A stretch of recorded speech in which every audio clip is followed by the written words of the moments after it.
السلام علیکم ورحمۃ اللہ وبرکاتہ۔ میں امید کرتی ہوں اللہ کے حکم سے اب سب خیریت سے ہوں گے۔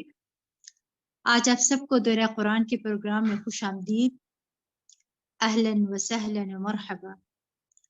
آج ہم سب ایک مقصد لے کر یہاں اکٹھے ہوئے ہیں، اور وہ ہے اللہ کی رضا۔ ہم یہاں اللہ کی کتاب کو سمجھنے کے لیے اکٹھے ہوئے ہیں۔ ہمیں اللہ کی محبت نے جمع کیا ہے۔ اللہ سبحانہ تعالیٰ سے دعا ہے کہ وہ ہمیں اخلاص نیت اور قبولیت عطا فرمائے۔ اللہ ہمارے نفع مند علم میں بہت زیادہ اضافہ فرمائے اور ہمیں باعمل بنائے۔ اللہ آپ سب کا آنا مبارک فرمائے، آپ کا علم مبارک ہو۔ اللہ آپ کے عمل اور پوری زندگی کو برکتوں سے بھر دے، آمین یا رب العالمین۔ اعوذ باللہ من الشیطان الرجیم، بسم اللہ الرحمن الرحیم۔ رب اشرح لی صدری ویسر لی امری واحلل عقدۃ من لسانی یفقہوا قولی۔ جیسا کہ میں نے آپ سے ذکر کیا کہ ہم یہاں پر اللہ کی خاطر اکٹھے ہوئے ہیں، اللہ کی رضا کی خاطر اکٹھے ہوئے ہیں۔ رسول اللہ صلی اللہ علیہ وسلم نے فرمایا، جو لوگ اللہ کے گھروں میں سے کسی گھر میں اللہ کی کتاب کی تلاوت کرتے ہیں اور اس کی تعلیم میں باہم مصروف رہتے ہیں تو ان پر سکینت نازل ہوتی ہے اور رحمت انہیں ڈھانپ لیتی ہے اور فرشتے انہیں گھیر لیتے ہیں، اور اللہ تعالیٰ ان کا ذکر اپنے پاس موجود فرشتوں میں کرتے ہیں۔ اللہ کے ذکر کی بڑی فضیلت ہے، اور جب اکٹھے ہو کر اللہ کو یاد کیا جاتا ہے تو اس کا اجر و ثواب اور اس کا فائدہ کئی گنا بڑھ جاتا ہے۔ اللہ سے دعا ہے کہ آج جیسے ہم یہاں اس کا ذکر کر رہے ہیں نا، وہ ہمارا ذکر بھی اپنے فرشتوں میں کرے، فرشتوں کی محفل میں اللہ ہمارا ذکر بھی کرے، آمین۔ حضرت ابو ہریرہ رضی اللہ عنہ سے روایت ہے کہ آپ صلی اللہ علیہ وسلم نے فرمایا، اللہ تبارک و تعالیٰ کے کچھ فرشتے ہیں جو اللہ کی زمین میں چکر لگاتے رہتے ہیں، وہ اللہ کے ذکر کی مجلس سے تلاش کرتے ہیں۔ جب وہ کوئی ایسی مجلس پاتے ہیں جس میں اللہ کا ذکر ہوتا ہے تو ان کے ساتھ بیٹھ جاتے ہیں۔ وہ ایک دوسرے کو اپنے پروں سے اس طرح ڈھانپ لیتے ہیں کہ اپنے اور دنیا کے آسمان کے درمیان کی وسعت کو بھر دیتے ہیں، سبحان اللہ۔ جب لوگ منتشر ہو جاتے ہیں، یعنی مجلس ختم ہو جاتی ہے، جیسے یہ دورہ قرآن کی کلاس ختم ہوگی تو یہ فرشتے بھی اوپر کی طرف جاتے ہیں اور آسمان پر چلے جاتے ہیں، تو اللہ عز و جل ان سے پوچھتا ہے، حالانکہ وہ ان کے بارے میں سب سے زیادہ جاننے والا ہے، تم کہاں سے آئے ہو؟ وہ کہتے ہیں، ہم زمین میں تیرے بندوں کی طرف سے ہو کر آئے ہیں، جو تیری پاکیزگی بیان کر رہے تھے، تیری بڑائی کہہ رہے تھے، اور صرف تیرے ہی معبود ہونے کا اقرار کر رہے تھے، اور تیری حمد و ثنا کر رہے تھے، اور تجھی سے مانگ رہے تھے۔ اللہ فرماتا ہے، وہ مجھ سے کیا مانگ رہے تھے؟ انہوں نے کہا، وہ آپ سے آپ کی جنت مانگ رہے تھے۔ یقیناً میں اور آپ بھی یہی جذبہ لے کر یہاں پر آئے ہیں نا۔ فرمایا اللہ تعالیٰ نے، کیا انہوں نے میری جنت دیکھی ہے؟ انہوں نے کہا، پروردگار نہیں۔ فرمایا، اگر انہوں نے میری جنت دیکھی ہوتی تو کیا ہوتا؟ یعنی کس الحا وزاری سے مانگتے؟ وہ کہتے ہیں، اور وہ تیری پناہ مانگ رہے تھے۔ فرمایا، وہ کس چیز سے میری پناہ مانگ رہے تھے؟ انہوں نے کہا، تیری آگ جہنم سے، اے میرے رب۔ اللہ نے فرمایا، کیا انہوں نے میری آگ دیکھی ہے؟ انہوں نے کہا، یعنی فرشتے کہتے ہیں، اے رب نہیں۔ فرمایا، اگر وہ میری جہنم دیکھ لیتے تو ان کا کیا حال ہوتا؟ وہ کہتے ہیں، وہ تجھ سے گناہوں کی بخشش مانگ رہے تھے، تو اللہ فرماتا ہے، میں نے ان کے گناہ بخش دیے، اور انہوں نے جو مانگا میں نے انہیں عطا کر دیا، اور انہوں نے جس سے پناہ مانگی میں نے انہیں پناہ دے دی۔ رسول اللہ صلی اللہ علیہ وسلم نے فرمایا، وہ فرشتے کہتے ہیں، پروردگار، ان میں فلاں شخص بھی موجود تھا، سخت گنہگار بندہ، وہاں سے گزرتے ہوئے ان کے ساتھ بیٹھ گیا تھا۔ آپ صلی اللہ علیہ وسلم نے فرمایا تو اللہ ارشاد فرماتا ہے، میں نے اس کو بھی بخش دیا۔ یہ ایسے لوگ ہیں کہ ان کی وجہ سے ان کے ساتھ بیٹھ جانے والا بھی محروم نہیں رہتا۔ آپ دیکھیے، اللہ کی بخشش ہر ایک کے لیے عام ہے۔ ہم سب بھی جنت سے کم کسی چیز پر راضی نہیں، اور ہونا بھی نہیں ہے۔ ایسی مجلسوں میں دعائیں بھی قبول ہوتی ہیں۔ اللہ تعالیٰ سے دعا ہے کہ ہمیں اس سے بھرپور فائدہ اٹھانے کی توفیق عطا فرمائے۔ ان مجلسوں سے گزرنے والا شخص بھی محروم نہیں رہتا، تو اللہ نے چاہا ہم بھی یہاں سے فیضیاب ہو کر اٹھیں گے، ہم بھی محروم نہیں رہیں گے اللہ کے حکم کے ساتھ۔ آئیے ہم سورۃ الفاتحہ سے اپنا آغاز کرتے ہیں۔ سورۃ الفاتحہ۔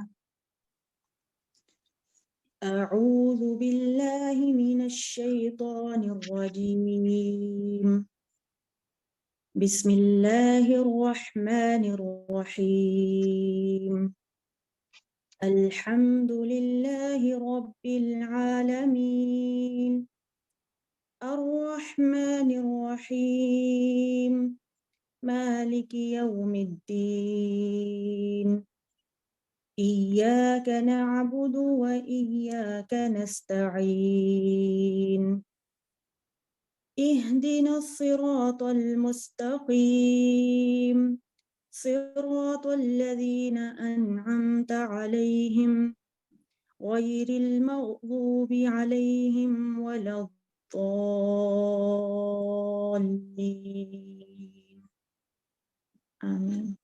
بارک اللہ فیک۔ سورۃ الفاتحہ کے بارے میں حضرت ابن عباس رضی اللہ عنہ سے مروی ہے کہ ہمارے درمیان جبرائیل علیہ السلام نبی کریم صلی اللہ علیہ وسلم کے پاس بیٹھے ہوئے تھے کہ اوپر سے ایک آواز سنائی دی۔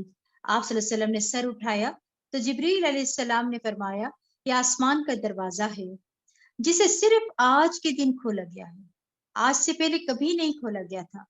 پھر اس سے ایک فرشتہ اترا تو جبرائیل علیہ السلام نے فرمایا یہ فرشتہ جو زمین کی طرف اترا ہے یہ آج سے پہلے کبھی نہیں اترا۔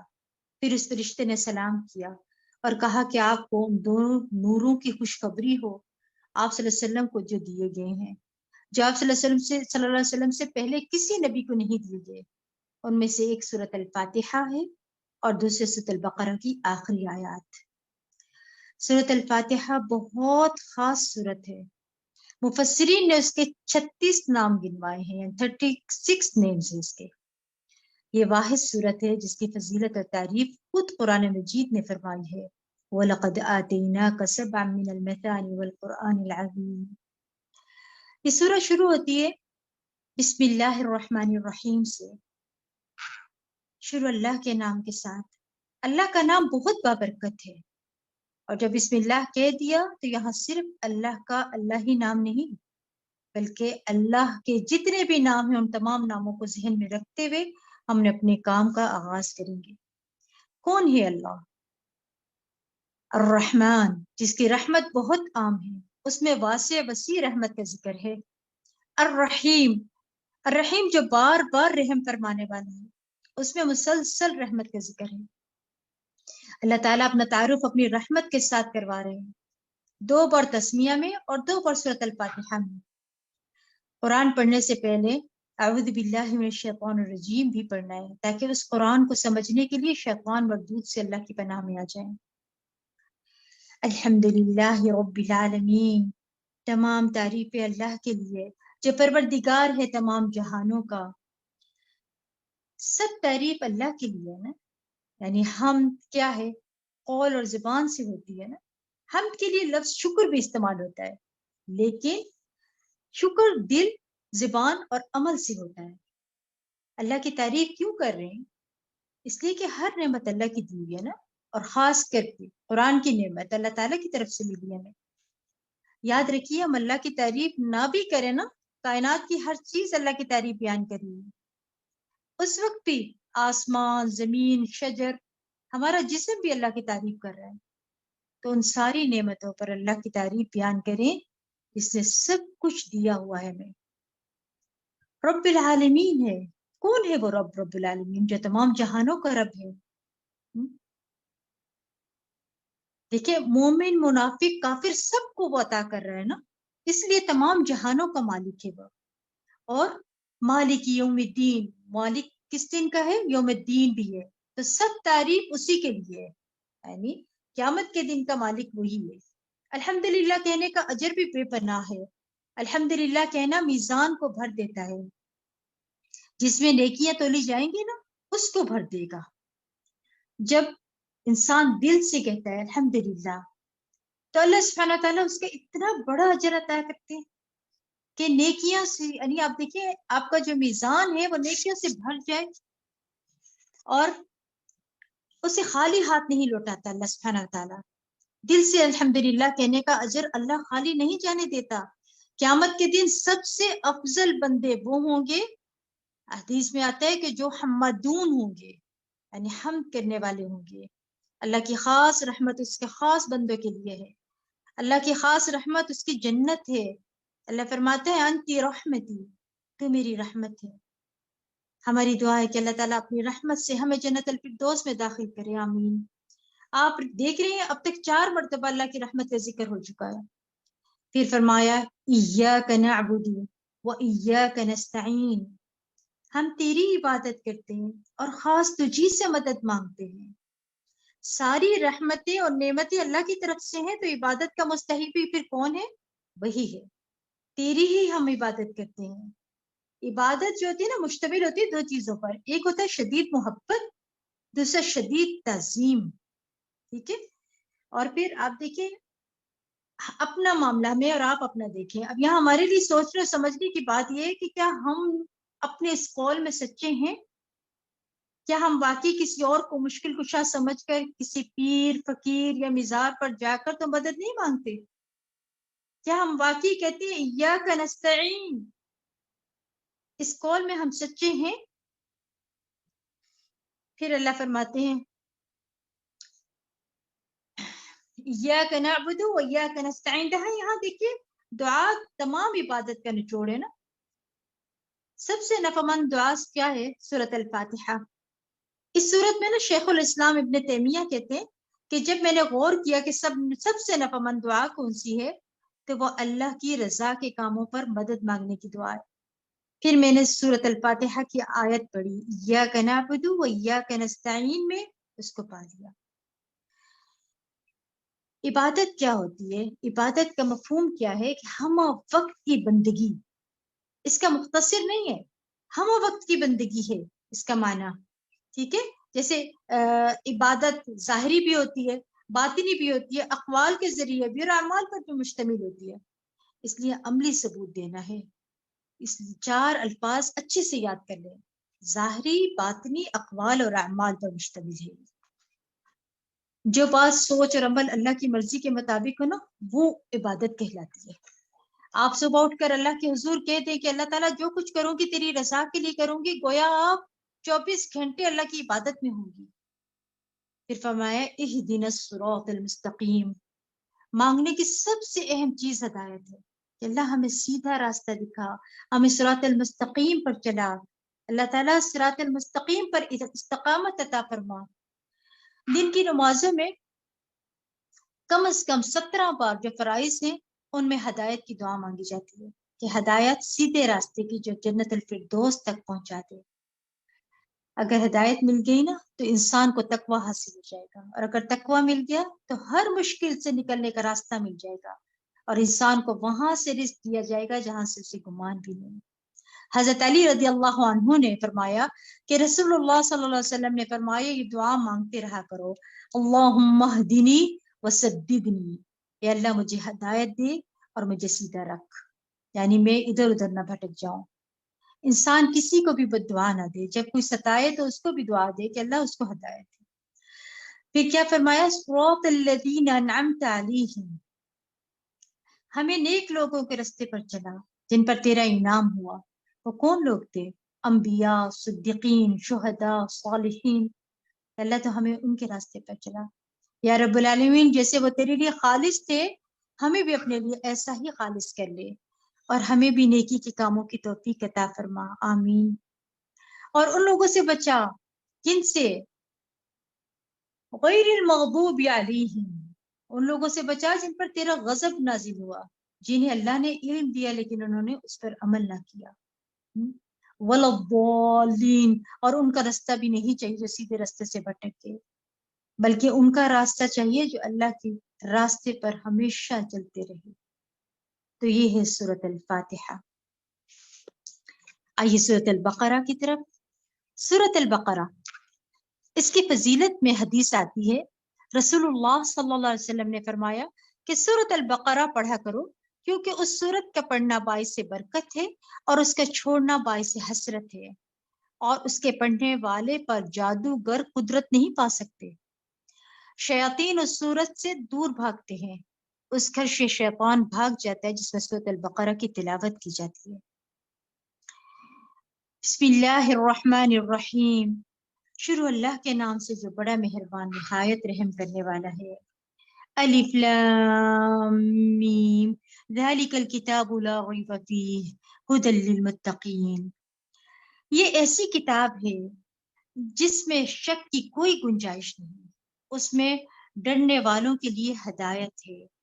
یعنی کیا سمجھ آئے یہاں پر کہ شک کی کوئی گنجائش نہیں۔ پہلے تو دل کو صاف کر لیں، شک سے صاف کر لیں، کیونکہ اس کے اندر جب آپ کو یقین ہوگا کہ اس میں کوئی شک کی گنجائش نہیں ہے، پھر آپ کو بات سمجھ بھی اچھے سے آئے گی۔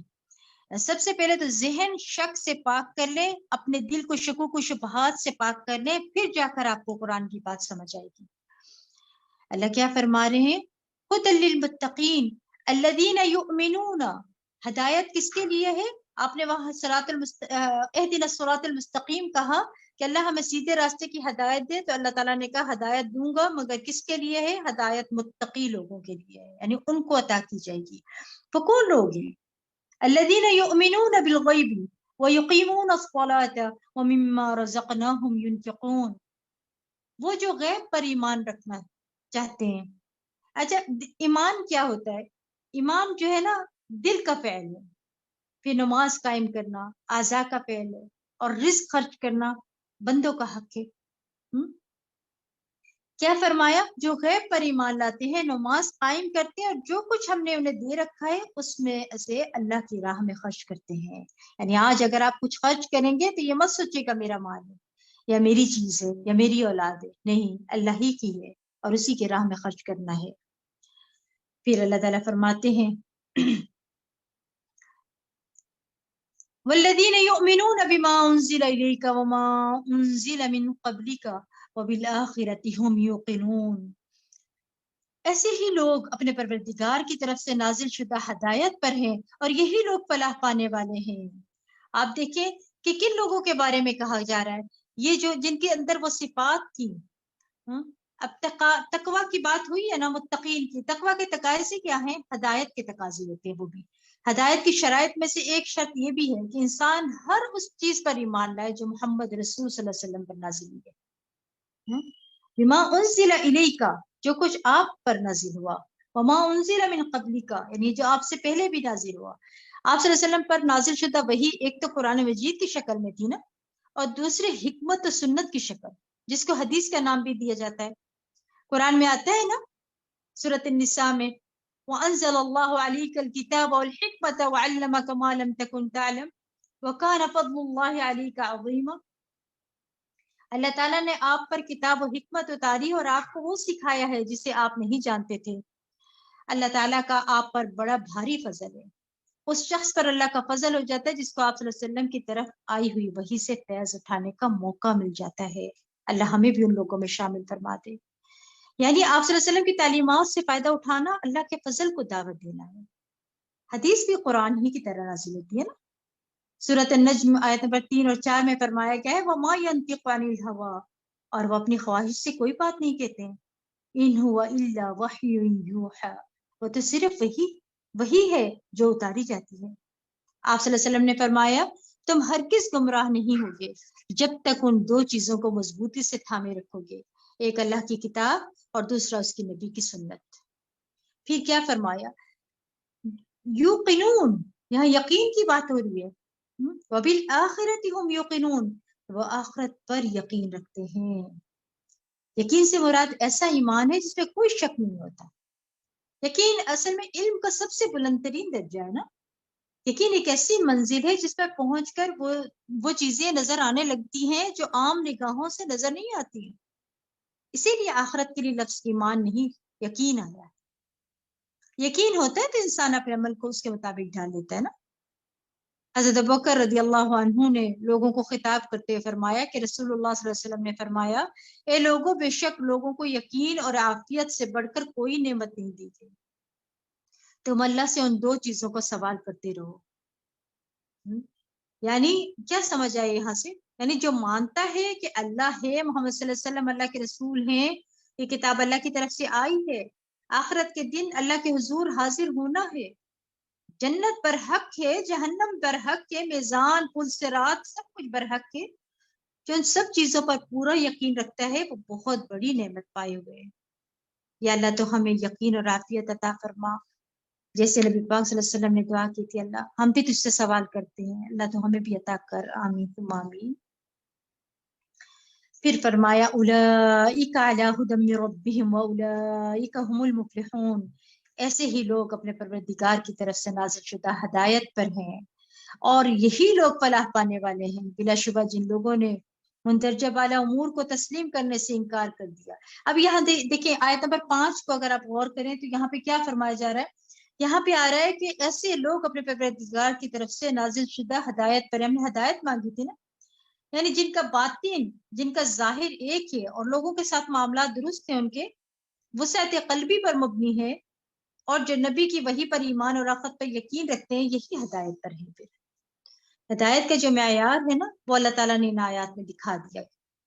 ہم نے ہدایت مانگی تھی، اللہ تعالیٰ نے شرائط بتا دی کہ یہ شرائط پوری کرو گے تو ہدایت پر ہوگے، اور اگر ہدایت پر ہوں گے تو یہی لوگ کامیاب ہوں گے، یعنی کامیاب ہونے والے ہی یہی لوگ ہیں۔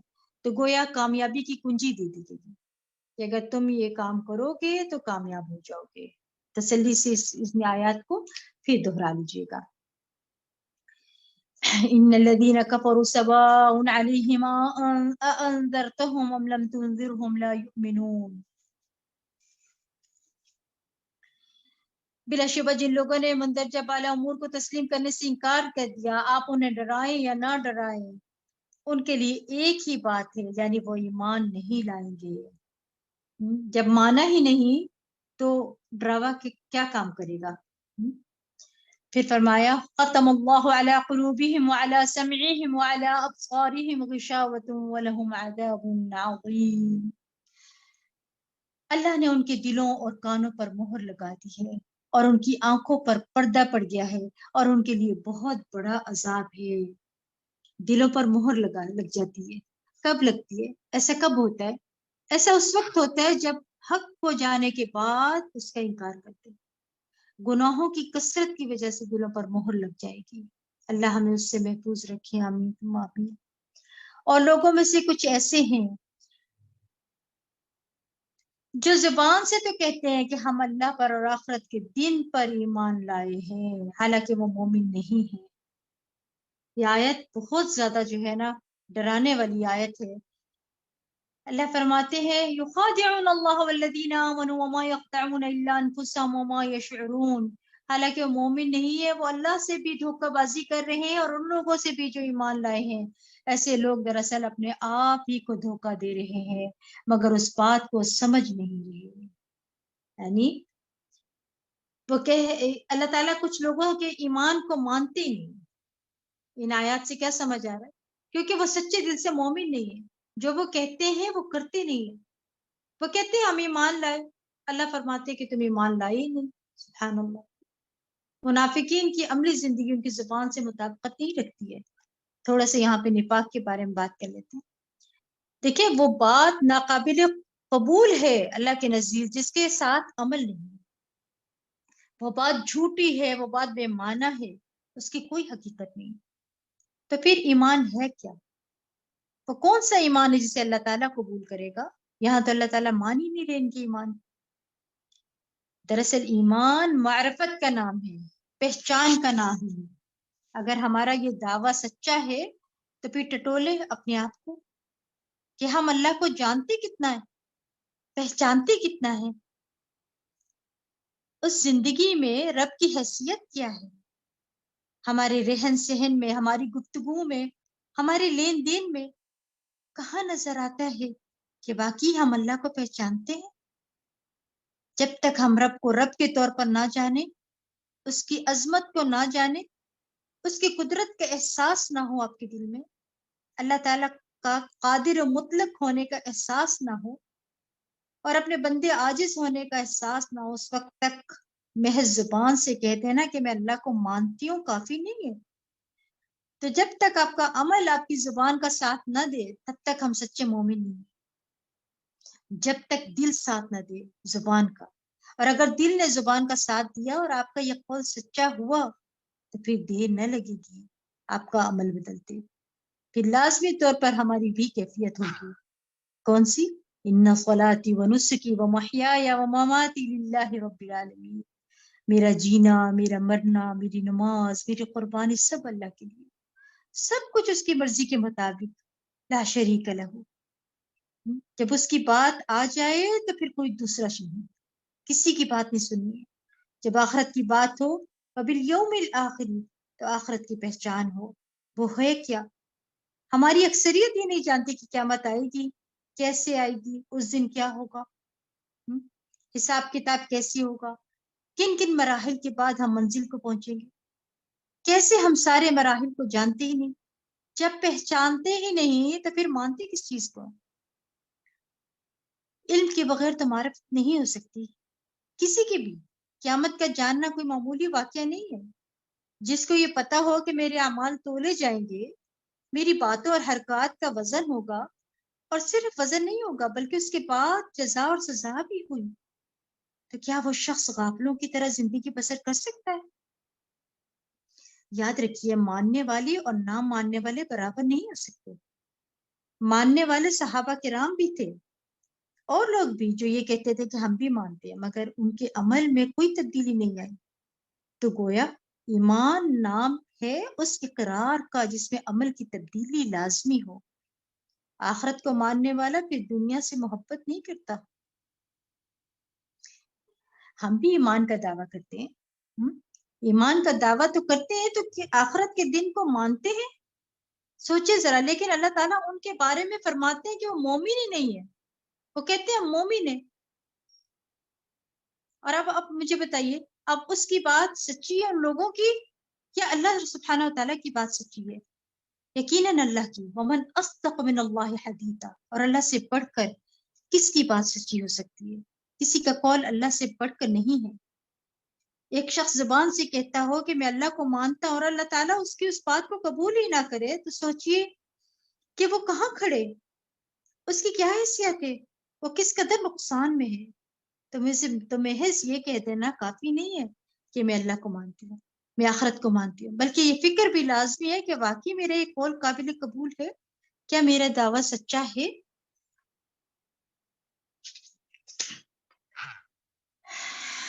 پھر اللہ تعالیٰ کیا فرماتے ہیں آگے؟ يخادعون الله والذين آمنوا وما يخدعون إلا أنفسهم وما يشعرون في قلوبهم مرض فزادهم الله مرضا ولهم عذاب أليم بما كانوا يكذبون. ایسے لوگوں کے دلوں میں نفاق کی بیماری ہے جسے اللہ تعالیٰ نے اور زیادہ بڑھا دیا، اور وہ جھوٹ بک رہے ہیں، اس کے عوض ان کے لیے دکھ دینے والا عذاب ہے. تو بات یہ ہے کہ جو کچھ ہم یہاں پڑھ کر آ رہے ہیں ایمان کے بارے میں اور منافقین کے بارے میں، تو کیا ہمارے لیے اتنا کہہ دینا کافی ہے کہ ہم مومن ہیں؟ وہ کیا خوب کہا ہے کہ خرد نے کہہ بھی دیا لا الہ الا اللہ تو کیا حاصل، دل و نگاہ مسلمان نہیں تو کچھ بھی نہیں ہے. اللہ تعالیٰ کہہ رہے ہیں کہ یہ بک رہے ہیں، اس کی عوض ان کے لیے دکھ دینے والا عذاب ہے. اور جب انہیں کہا جاتا ہے کہ زمین میں فساد برپا نہ کرو تو کہتے ہیں کہ ہم ہی تو اصلاح کرنے والے ہیں. خوب سن لو کہ حقیقتاً یہی لوگ مفسد ہیں، مگر وہ یہ بات سمجھتے نہیں. اور جب انہیں کہا جاتا ہے کہ ایمان لاؤ جیسے اور لوگ ایمان لائے ہیں تو کہتے ہیں کہ ہم ایسے ایمان لائیں جیسے احمق لوگ ایمان لائے ہیں. خوب سن لو حقیقتاً یہی لوگ احمق ہیں، مگر وہ یہ بات مانتے ہی نہیں. ان آیات میں کیا پتہ چل رہا ہے؟ کہ قول و فعل کا تضاد آ رہا ہے اس کے اندر. وہ اصلاح کے نام پر جھوٹ مصلحت کے تحت بولتے ہیں کہ سب سے بنا کر رکھی جائے، مگر ایسی مصلحت حقیقت پر اعتماد خراب کرتی ہے نا، اور انسان ایسی مشکل میں جا پڑتا ہے جس سے باہر نکلنے کا راستہ ہی نہیں ملتا.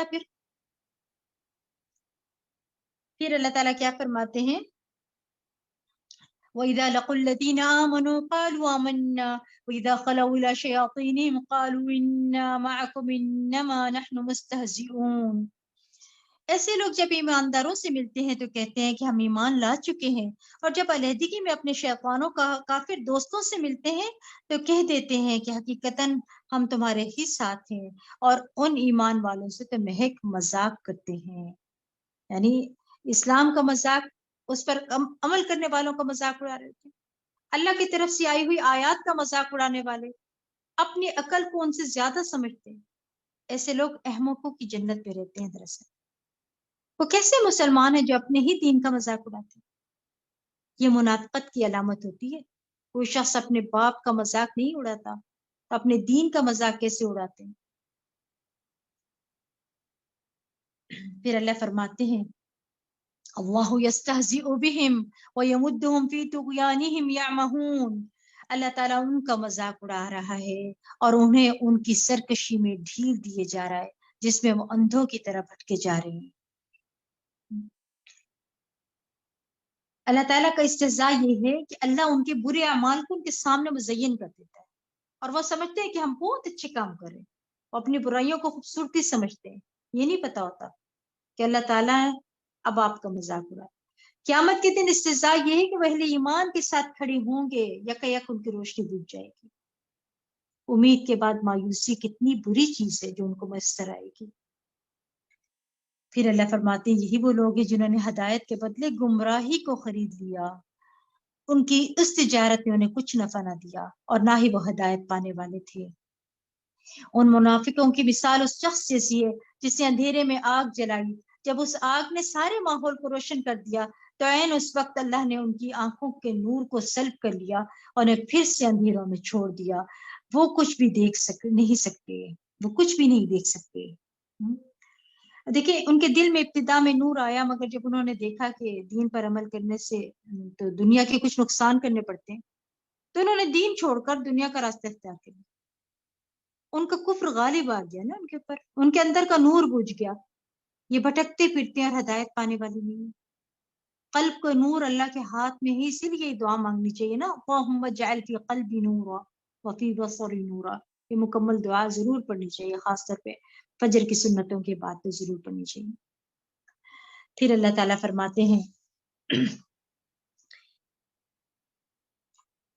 صم بکم عمی فہم لا یرجعون. ایسے لوگ بہرے ہیں، گونگے ہیں، اندھے ہیں، یہ ایمان لانے کی طرف لوٹ کر نہیں آئیں گے. ہدایت کی کوئی بات انہیں سنائی جاتی ہے تو کانوں سے ٹکرا کر واپس چلی جاتی، دل کے اندر نہیں جاتی. حق بات کہہ نہیں پاتے، حق کو دیکھ نہیں پاتے. حق کی نشانیاں زمین اور آسمان کائنات میں بکھری ہوئی ہیں لیکن وہ کچھ بھی دیکھ نہیں سکتے. یعنی وہی الہی آ رہی ہے اور اس کے باوجود وہ اس کو دیکھ ہی نہیں پاتے. پھر اللہ تعالیٰ فرماتے ہیں او کصیب من السماء فیہ ظلمات ورعد وبرق. یا پھر ان منافقوں کی مثال یوں سمجھو جیسے آسمان سے زوردار بارش ہو رہی ہو جس میں تاریکیاں بھی ہوں، بجلی کی گرج بھی ہو اور چمک بھی. یہ لوگ بجلی کی کڑکے سن کر موت کے ڈر کے مارے اپنے کانوں میں اپنی انگلیاں ٹھوس لیتے ہیں، جبکہ اللہ ان کافروں کو ہر طرف سے گھیرے میں لیے ہوئے ہے. تو اب یہاں کیا سمجھ آ رہا ہے کہ انسان سوچے اللہ سے بھاگ کر کہاں جا سکتے ہیں؟ کیا زمین کہیں پناہ دے گی یا آسمان کہیں چھپا لے گا؟ نہیں، کبھی بھی نہیں ایسا ہوگا. جب موت کا فرشتہ آئے گا نا تب پکڑ کر گرفتار کر کے لے جائے گا، واپسی کا راستہ نہیں ہوگا. ایک اللہ کے سامنے حاضر ہونا ہوگا، اس سے پہلے کہ وہ وقت آئے اس کی تیاری کر لینا لازم ہے. اب یہاں جو بارش اور اس کی بات ہو رہی ہے نا، یعنی وہی الہی آ رہی ہے نا، اس کے ساتھ بارش بھی بجلی کے کڑاکے بھی ہیں، یعنی احکامات الہی. کانوں میں انگلیاں ٹھوس لیتے ہیں یعنی ان آیات سے بچنے کی کوشش کرنے لگ جاتے ہیں، یہ معنی ہے ان آیات میں.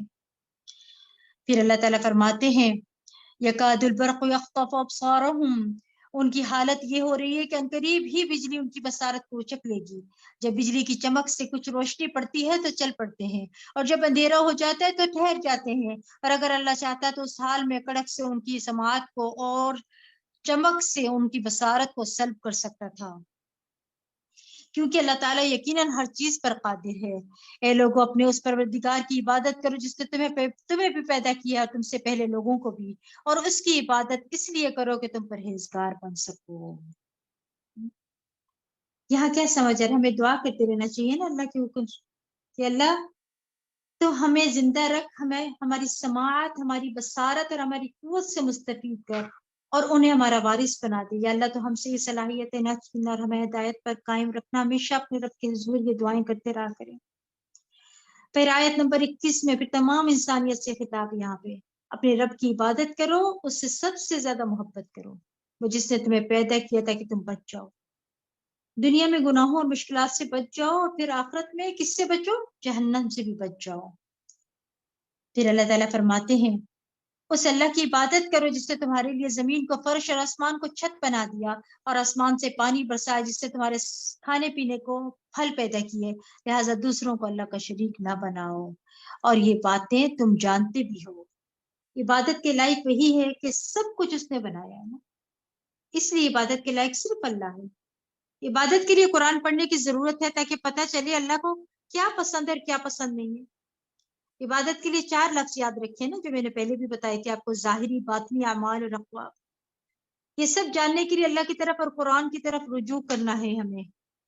پھر اللہ تعالیٰ فرماتے ہیں آیت نمبر 23 میں وَإِن كُنتُمْ فِي رَيْبٍ مِّمَّا نَزَّلْنَا عَلَىٰ عَبْدِنَا فَأْتُوا بِسُورَةٍ مِّن مِّثْلِهِ، اور اے کافرو اگر تمہیں اس کلام میں ہی شک ہے جو ہم نے اپنے بندے محمد صلی اللہ علیہ وسلم پر نازل کیا ہے، تو تم بھی اس جیسی ایک صورت ہی بنا لاؤ، اور اللہ کو چھوڑ کر اپنے سب ہم نواؤں کو بھی بلا لو، اگر تم سچے ہو تو تمہیں یہ کام ضرور کر دکھانا ہے۔ یعنی قرآن جیسی کوئی چیز انسان نہیں بنا سکتا، یہ اللہ کی طرف سے چیلنج ہے۔ اگر قرآن کے بغیر زندگی بسر کی، اللہ کو ناراض کر کے گئے تو انجام بڑا بھیانک ہے۔ آیات پہ غور کرتے جائیں آپ لوگ۔ پھر اگر تم یہ کام نہ کر سکو، اور یقیناً تم کر بھی نہ سکو گے، تو پھر اس دوزخ کی آگ سے ڈر جاؤ جس کا ایندھن انسان اور پتھر ہوں گے، اور وہ دوزخ کی آگ ایسے ہی کافروں کے لیے تیار کی گئی ہے۔ اے پیغمبر، جو لوگ ایمان لائے اور اچھے کام کریں انہیں خوشخبری دے دیجیے کہ ان کے لیے ایسے باغات ہیں جن کے نیچے نہریں جاری ہیں، جب بھی انہیں کوئی پھل کھانے کو دیا جائے گا تو کہیں گے یہ تو وہی پھل ہیں جو ہمیں اس سے پہلے دنیا میں دیے جا چکے ہیں، کیونکہ جو پھل انہیں دیا جائے گا وہ شکل و صورت میں دنیا کے پھل سے ملتا جلتا ہوگا۔ نیز ان ایمان والوں کے لیے وہاں پاک و صاف بیویاں بھی ہوں گی، اور وہ ان باغات میں ہمیشہ قیام پذیر رہیں گے۔ یعنی جنت میں دیے جانے والے پھل انہونے نہیں ہوں گے، ان سے مومنین مانوس ہوں گے، لیکن ذائقہ بہت مختلف ہوگا۔ وہاں ان کے لیے ظاہری اور باطنی طور پر پاکیزہ بیویاں بھی ہوں گی، اور وہ ہمیشہ زندگی ہے نا، ہمیشہ کی زندگی، اس کے لیے تیاری کر لیں، اس دنیا میں یہ تیاری کر لیں۔ پھر فرمایا اللہ تعالیٰ قطعاً اس بات سے نہیں شرماتا، ان اللہ لا یستحی یضرب مثلا ما بعودۃ فما فوقها، اللہ تعالیٰ قطعاً اس بات سے نہیں شرماتا کہ کسی مچھر یا اس سے بھی کسی حقیر تر چیز کی مثال بیان کرے۔ اب دیکھیں کہ قرآن کا علم سیکھنے کے لیے جانا اللہ کے راستے میں ہے نا، دنیا کی چھوٹی سے چھوٹی کامیابیاں پر بہت خوش ہو جاتے ہیں، یہ بھی ٹھیک ہے، مگر ان نعمتوں کے ملنے کے بعد اللہ کا شکر ادا کرنا بہت ضروری ہے۔ نعمت کے ملتے ہی کیا کرنا چاہیے؟ اللہ کے حضور شکر ادا کرنا چاہیے، اس طرح کی باتوں میں نہیں پڑنا چاہیے۔ اور پھر آپ دیکھیں کہ کیا فرمایا جا رہا ہے یہاں پہ آیت نمبر 26 میں، اللہ تعالیٰ قطعاً اس بات سے نہیں شرماتا کسی مچھر یا اس سے بھی کسی حقیر تر چیز کی مثال بیان کرے۔ سو جو لوگ ایمان لا چکے ہیں وہ جانتے ہیں کہ ان کے پروردگار کی طرف سے پیش کردہ مثال بالکل درست ہے۔ رہے کافر لوگ تو وہ کہتے ہیں کہ ایسی حقیر چیزوں کی مثال دینے سے اللہ کو کیا سروکار، اس طرح ایک ہی بات سے بہت سے لوگوں کو گمراہی میں مبتلا رہنے دیتا ہے اور بہت سے لوگوں کو ہدایت بھی دے دیتا ہے، اور گمراہ تو وہ صرف فاسقوں کو ہی کرتا ہے۔ یعنی اللہ تعالیٰ بندوں سے ایسی زبان میں بات کرتا ہے جو سمجھ میں آنے والی ہے۔ ایمان والے چھوٹی سے چھوٹی مثال پر بھی خوش ہوتے ہیں نا کہ ہمارے رب کی طرف سے، بندوں کے گمراہ ہونے میں ان کا اپنا قصور ہوتا ہے، ٹھیک ہے، جب وہ ٹیڑھے ہو گئے تو اللہ بھی ان کے دل ٹیڑھے کر دیتا ہے، پھر یہ ہوتا ہے مطلب اس کا کہ ان کو بندے گمراہ ہو جاتے ہیں، ٹھیک ہے۔ جو رب کے حکم کے سامنے سر تسلیم ہم کرتے ہیں اللہ اسے ہدایت کی توفیق دے دیتا ہے، اس کے برعکس فاسقوں کو ہدایت کی توفیق نہیں ملتی، جو اللہ کی حدود توڑتے ہیں. آپ دیکھیں یہاں پر ہم اب تک جو پڑھتے ہوئے آ رہے تھے منافقین و کفار کو ہم نے پڑھ لیا. اب بات شروع ہو رہی ہے آیت نمبر 27 میں فاسقین کی. ٹھیک ہے, تو کیا فرمایا ہے اللہ سبحانہ تعالیٰ نے, الذين ينقضون عهد الله من بعد ميثاقه ويقطعون ما امر الله به ان يوصل ويفسدون في الارض اولئك هم الخاسرون. یعنی جو لوگ اللہ سے عہد کو پختہ کرنے کے بعد اسے توڑ دیتے ہیں اور جن چیزوں کو اللہ تعالیٰ نے جوڑنے کا حکم دیا انہیں قطع کرتے ہیں اور زمین میں فساد برپا کرتے ہیں, ایسے لوگ نقصان اٹھانے والے ہیں. فاسقین کے بارے میں ذکر ہو رہا ہے. فاسقین کون ہیں؟ جو اللہ کے عہد کو توڑتے ہیں, لا الہ الا اللہ کا پاس نہیں رکھتے, ٹھیک ہے, قطع رحمی کرتے ہیں. یاد رکھیے کہ اس قوم پر اللہ کی رحمت نہیں ہوتی جو قطع رحمی کرنے والی ہیں. وہ ایسے لوگ پھر خسارہ پانے والے لوگ ہوتے ہیں.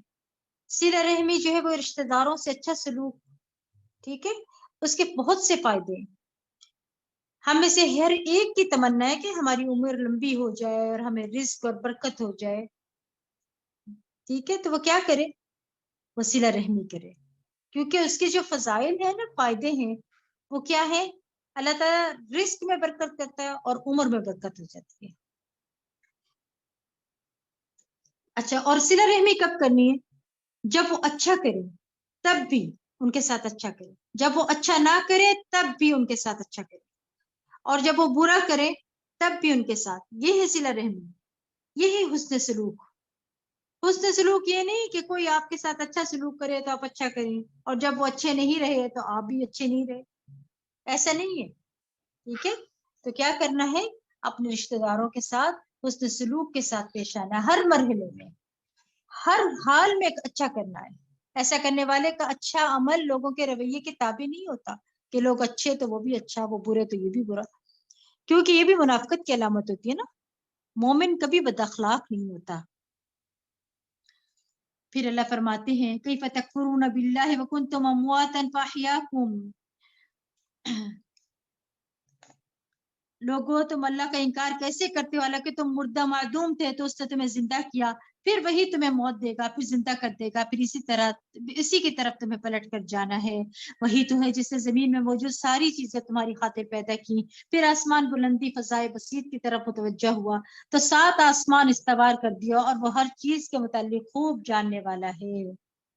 اور اے پیغمبر صلی اللہ علیہ وسلم, اس وقت کا تصور کرو جب آپ صلی اللہ علیہ وسلم کے پروردگار نے فرشتوں سے کہا کہ میں زمین میں ایک خلیفہ بنانے والا ہوں, تو وہ کہنے لگے کیا تو اس میں ایسے شخص کو خلیفہ بنائے گا جو اس میں فساد مچائے گا اور ایک دوسرے کے خون بہائے گا, جبکہ ہم تیری حمد و ثنا کے ساتھ تسبیح و تقدیس بھی کر رہے ہیں. اللہ تعالیٰ نے جواب دیا کہ جو کچھ میں جانتا ہوں وہ تم نہیں جانتے. اس کے بعد اللہ تعالیٰ نے آدم علیہ السلام کو تمام اشیاء کے اسماء یعنی نام یا صفات و خواص سب بتا دیے, سب سکھلا دیے. پھر ان اشیاء کو فرشتوں کے روبرو پیش کر کے ان سے کہا کہ اگر تم اپنی بات میں سچے ہو تو مجھے ان اشیاء کے نام بتلا دو. فرشتے کہنے لگے نقص سے پاک تو تیری ہی ذات ہے, ہم تو اتنا ہی جانتے ہیں جتنا تو نے ہمیں سکھلایا ہے, اور ہر چیز کو جاننے والا اور اس کی حکمت سمجھنے والا تو ہی ہے. ہمیں علم کو اللہ ہی کی طرف منسوب کرنا چاہیے نا, ہمارے پاس جو بھی علم ہے وہ اللہ ہی کی طرف سے. جب انسان یہ سوچتا ہے کہ یہ سارا علم اللہ ہی کی طرف سے میرے پاس آیا ہے نا, تو پھر انسان کے اندر علم کا غرور تکبر نہیں آتا, کیونکہ بدترین تکبر کون سا ہے, علم کی بنا پر ہوتا ہے نا. اللہ نے ایمان کے ساتھ علم کو بھی فضیلت دی ہے, کیونکہ ایمان کی طرح علم کا راستہ بھی جنت کی طرف جاتا ہے. اللہ تعالیٰ نے سب سے پہلی فضیلت جو حضرت آدم علیہ السلام کو دی ہے نا, اس آیات سے کیا پتہ چلا, وہ علم کی دولت تھی. ٹھیک ہے, پھر اللہ تعالیٰ کیا فرماتے ہیں یہاں پر, جب اللہ تعالیٰ نے ان سے کہا کہ جو کچھ میں جانتا ہوں تم نہیں جانتے, اس کے بعد اللہ تعالیٰ نے آدم کو تمام اشیاء کے اسماء یا نام و صفات خاص سکھلا دیے. پھر ان اشیاء کو فرشتوں کے روبرو پیش کر کے ان سے کہا کہ اگر تم اپنی بات میں سچے ہو تو مجھے ان اشیاء کے نام بتلا دو. فرشتے کہنے لگے نقص سے پاک تو تیری ہی ذات ہے, ہم تو اتنا ہی جانتے جتنا تو نے ہمیں سکھلایا ہے, اور ہر چیز کو تو ہر چیز کو جاننے والا اور اس کی حکمت سمجھنے والا تو ہی ہے. اللہ تعالیٰ نے آدم علیہ السلام سے فرمایا اے آدم ان فرشتوں کو ان اشیاء کے نام بتلا دو. تو جب آدم علیہ السلام نے فرشتوں کو ان چیزوں کے نام بتلا دیے تو اللہ تعالیٰ نے فرشتوں سے کہا کیا میں نے تمہیں یہ نہ کہا تھا کہ فرشتوں کو ان چیزوں کے نام بتلا دے. کیا میں نے تمہیں یہ نہ کہا تھا کہ میں ہی آسمان اور زمین کی پوشیدہ باتیں جانتا ہوں اور ان باتوں کو بھی جانتا ہوں جو تم ظاہر کرتے ہو اور ان کو بھی جو تم چھپاتے ہو؟ اور وہ وقت بھی یاد کرو جب ہم نے فرشتوں سے کہا کہ آدم کو سجدہ کرو تو سوائے ابلیس کے سب فرشتوں نے اسے سجدہ کیا۔ ابلیس نے اس حکم الہی کو تسلیم نہ کیا اور گھمنڈ میں آ گیا اور کافروں میں شامل ہو گیا۔ اب یہاں کیا سمجھ آ رہا ہے کہ وجہ بتائی جا رہی ہے جنت سے شیطان کو باہر نکالنے کی، ٹھیک ہے؟ وہ کیا تھا؟ اس کو تکبر آ گیا تھا اس کے اندر ایک گھمنڈ تھا جس کی وجہ سے اس نے کہا میں بہتر ہوں۔ پھر ہم نے آدم سے کہا کہ تم اور تمہاری بیوی دونوں جنت میں آباد ہو جاؤ اور جہاں سے چاہو اس کے پھل جی بھر کے کھاؤ، البتہ اس درخت کے پاس نہ پٹکنا ورنہ تم دونوں ظالموں میں شمار ہوں گے۔ فَأَزَلَّهُمُ الشَّيْطَانُ عَنْهَا فَأَخْرَجَهُمَا مِمَّا كَانَ فِيهِ وَقُلْنَا اهْبِطُوا بَعْضُكُمْ۔ آخر کار شیطان نے اسی درخت کی ترغیب دے کر آدم و حوا دونوں کو ورگلا دیا اور جس حالت میں وہ تھے انہیں وہاں سے نکلوا کر ہی دم لیا۔ تب ہم نے کہا تم سب یہاں سے نکل جاؤ، یعنی تینوں سے کہا جا رہا ہے اتر جاؤ۔ آدم علیہ السلام، حضرت حوا اور شیطان تینوں کو حکم دیا گیا کہ یہاں سے چلے جاؤ کیونکہ تم ایک دوسرے کے دشمن ہو اور اب تمہیں ایک معینہ وقت موت یا قیامت تک زمین میں رہنا اور گزر بسر کرنا ہے۔ یا اللہ تعالیٰ نے انسان کو زمین کے لیے پیدا کیا تھا نا، جنت میں صرف امتحان کے لیے رکھا تھا اور یہ بتانے کے لیے اگر اللہ کی نافرمانی کی تو جنت نہیں ملے گی۔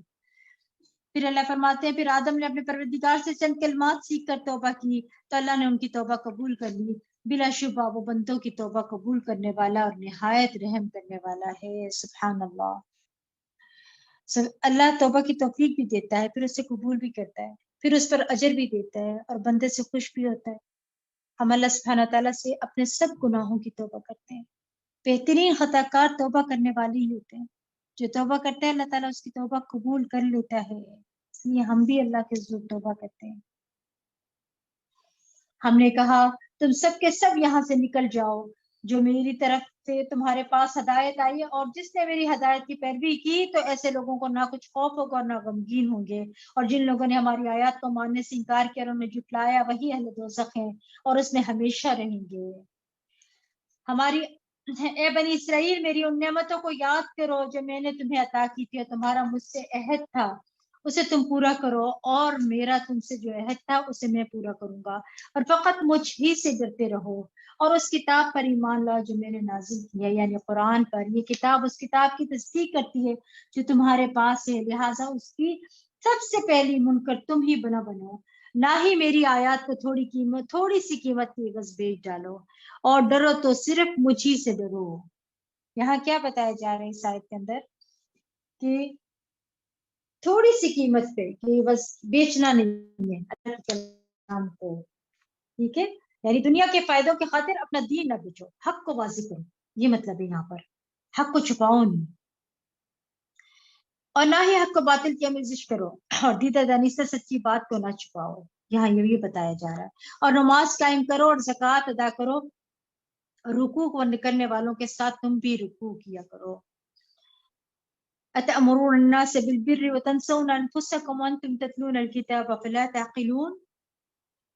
تم لوگوں کو تو نیکی کا حکم کرتے ہو مگر اپنے آپ کو بھول ہی جاتے ہو، حالانکہ تم کتاب تورات کی تلاوت کرتے ہو، کیا تم کچھ بھی عقل سے کام نہیں لیتے؟ اور مشکل پڑنے پر اللہ تعالیٰ یہاں کیا فرما رہے ہیں؟ اللہ فرماتے ہیں وَاسْتَعِينُوا بِالصَّبْرِ وَالصَّلَاةِ وَإِنَّهَا لَكَبِيرَةٌ إِلَّا عَلَى الْخَاشِعِينَ، اور مشکل پڑنے پر صبر اور نماز سے مدد لو، بلا شبہ نماز گراں بار ہے مگر ان عاجزی کرنے والوں پر گراں بار نہیں جو یقین رکھتے ہیں کہ اپنے پروردگار سے عنقریب ملنے والے ہیں اور اسی کی طرف واپس جانے والے ہیں۔ تو پھر آپ دیکھیے سبحان اللہ، اللہ تعالیٰ کیا فرما رہے ہیں؟ یا بنی اسرائیل،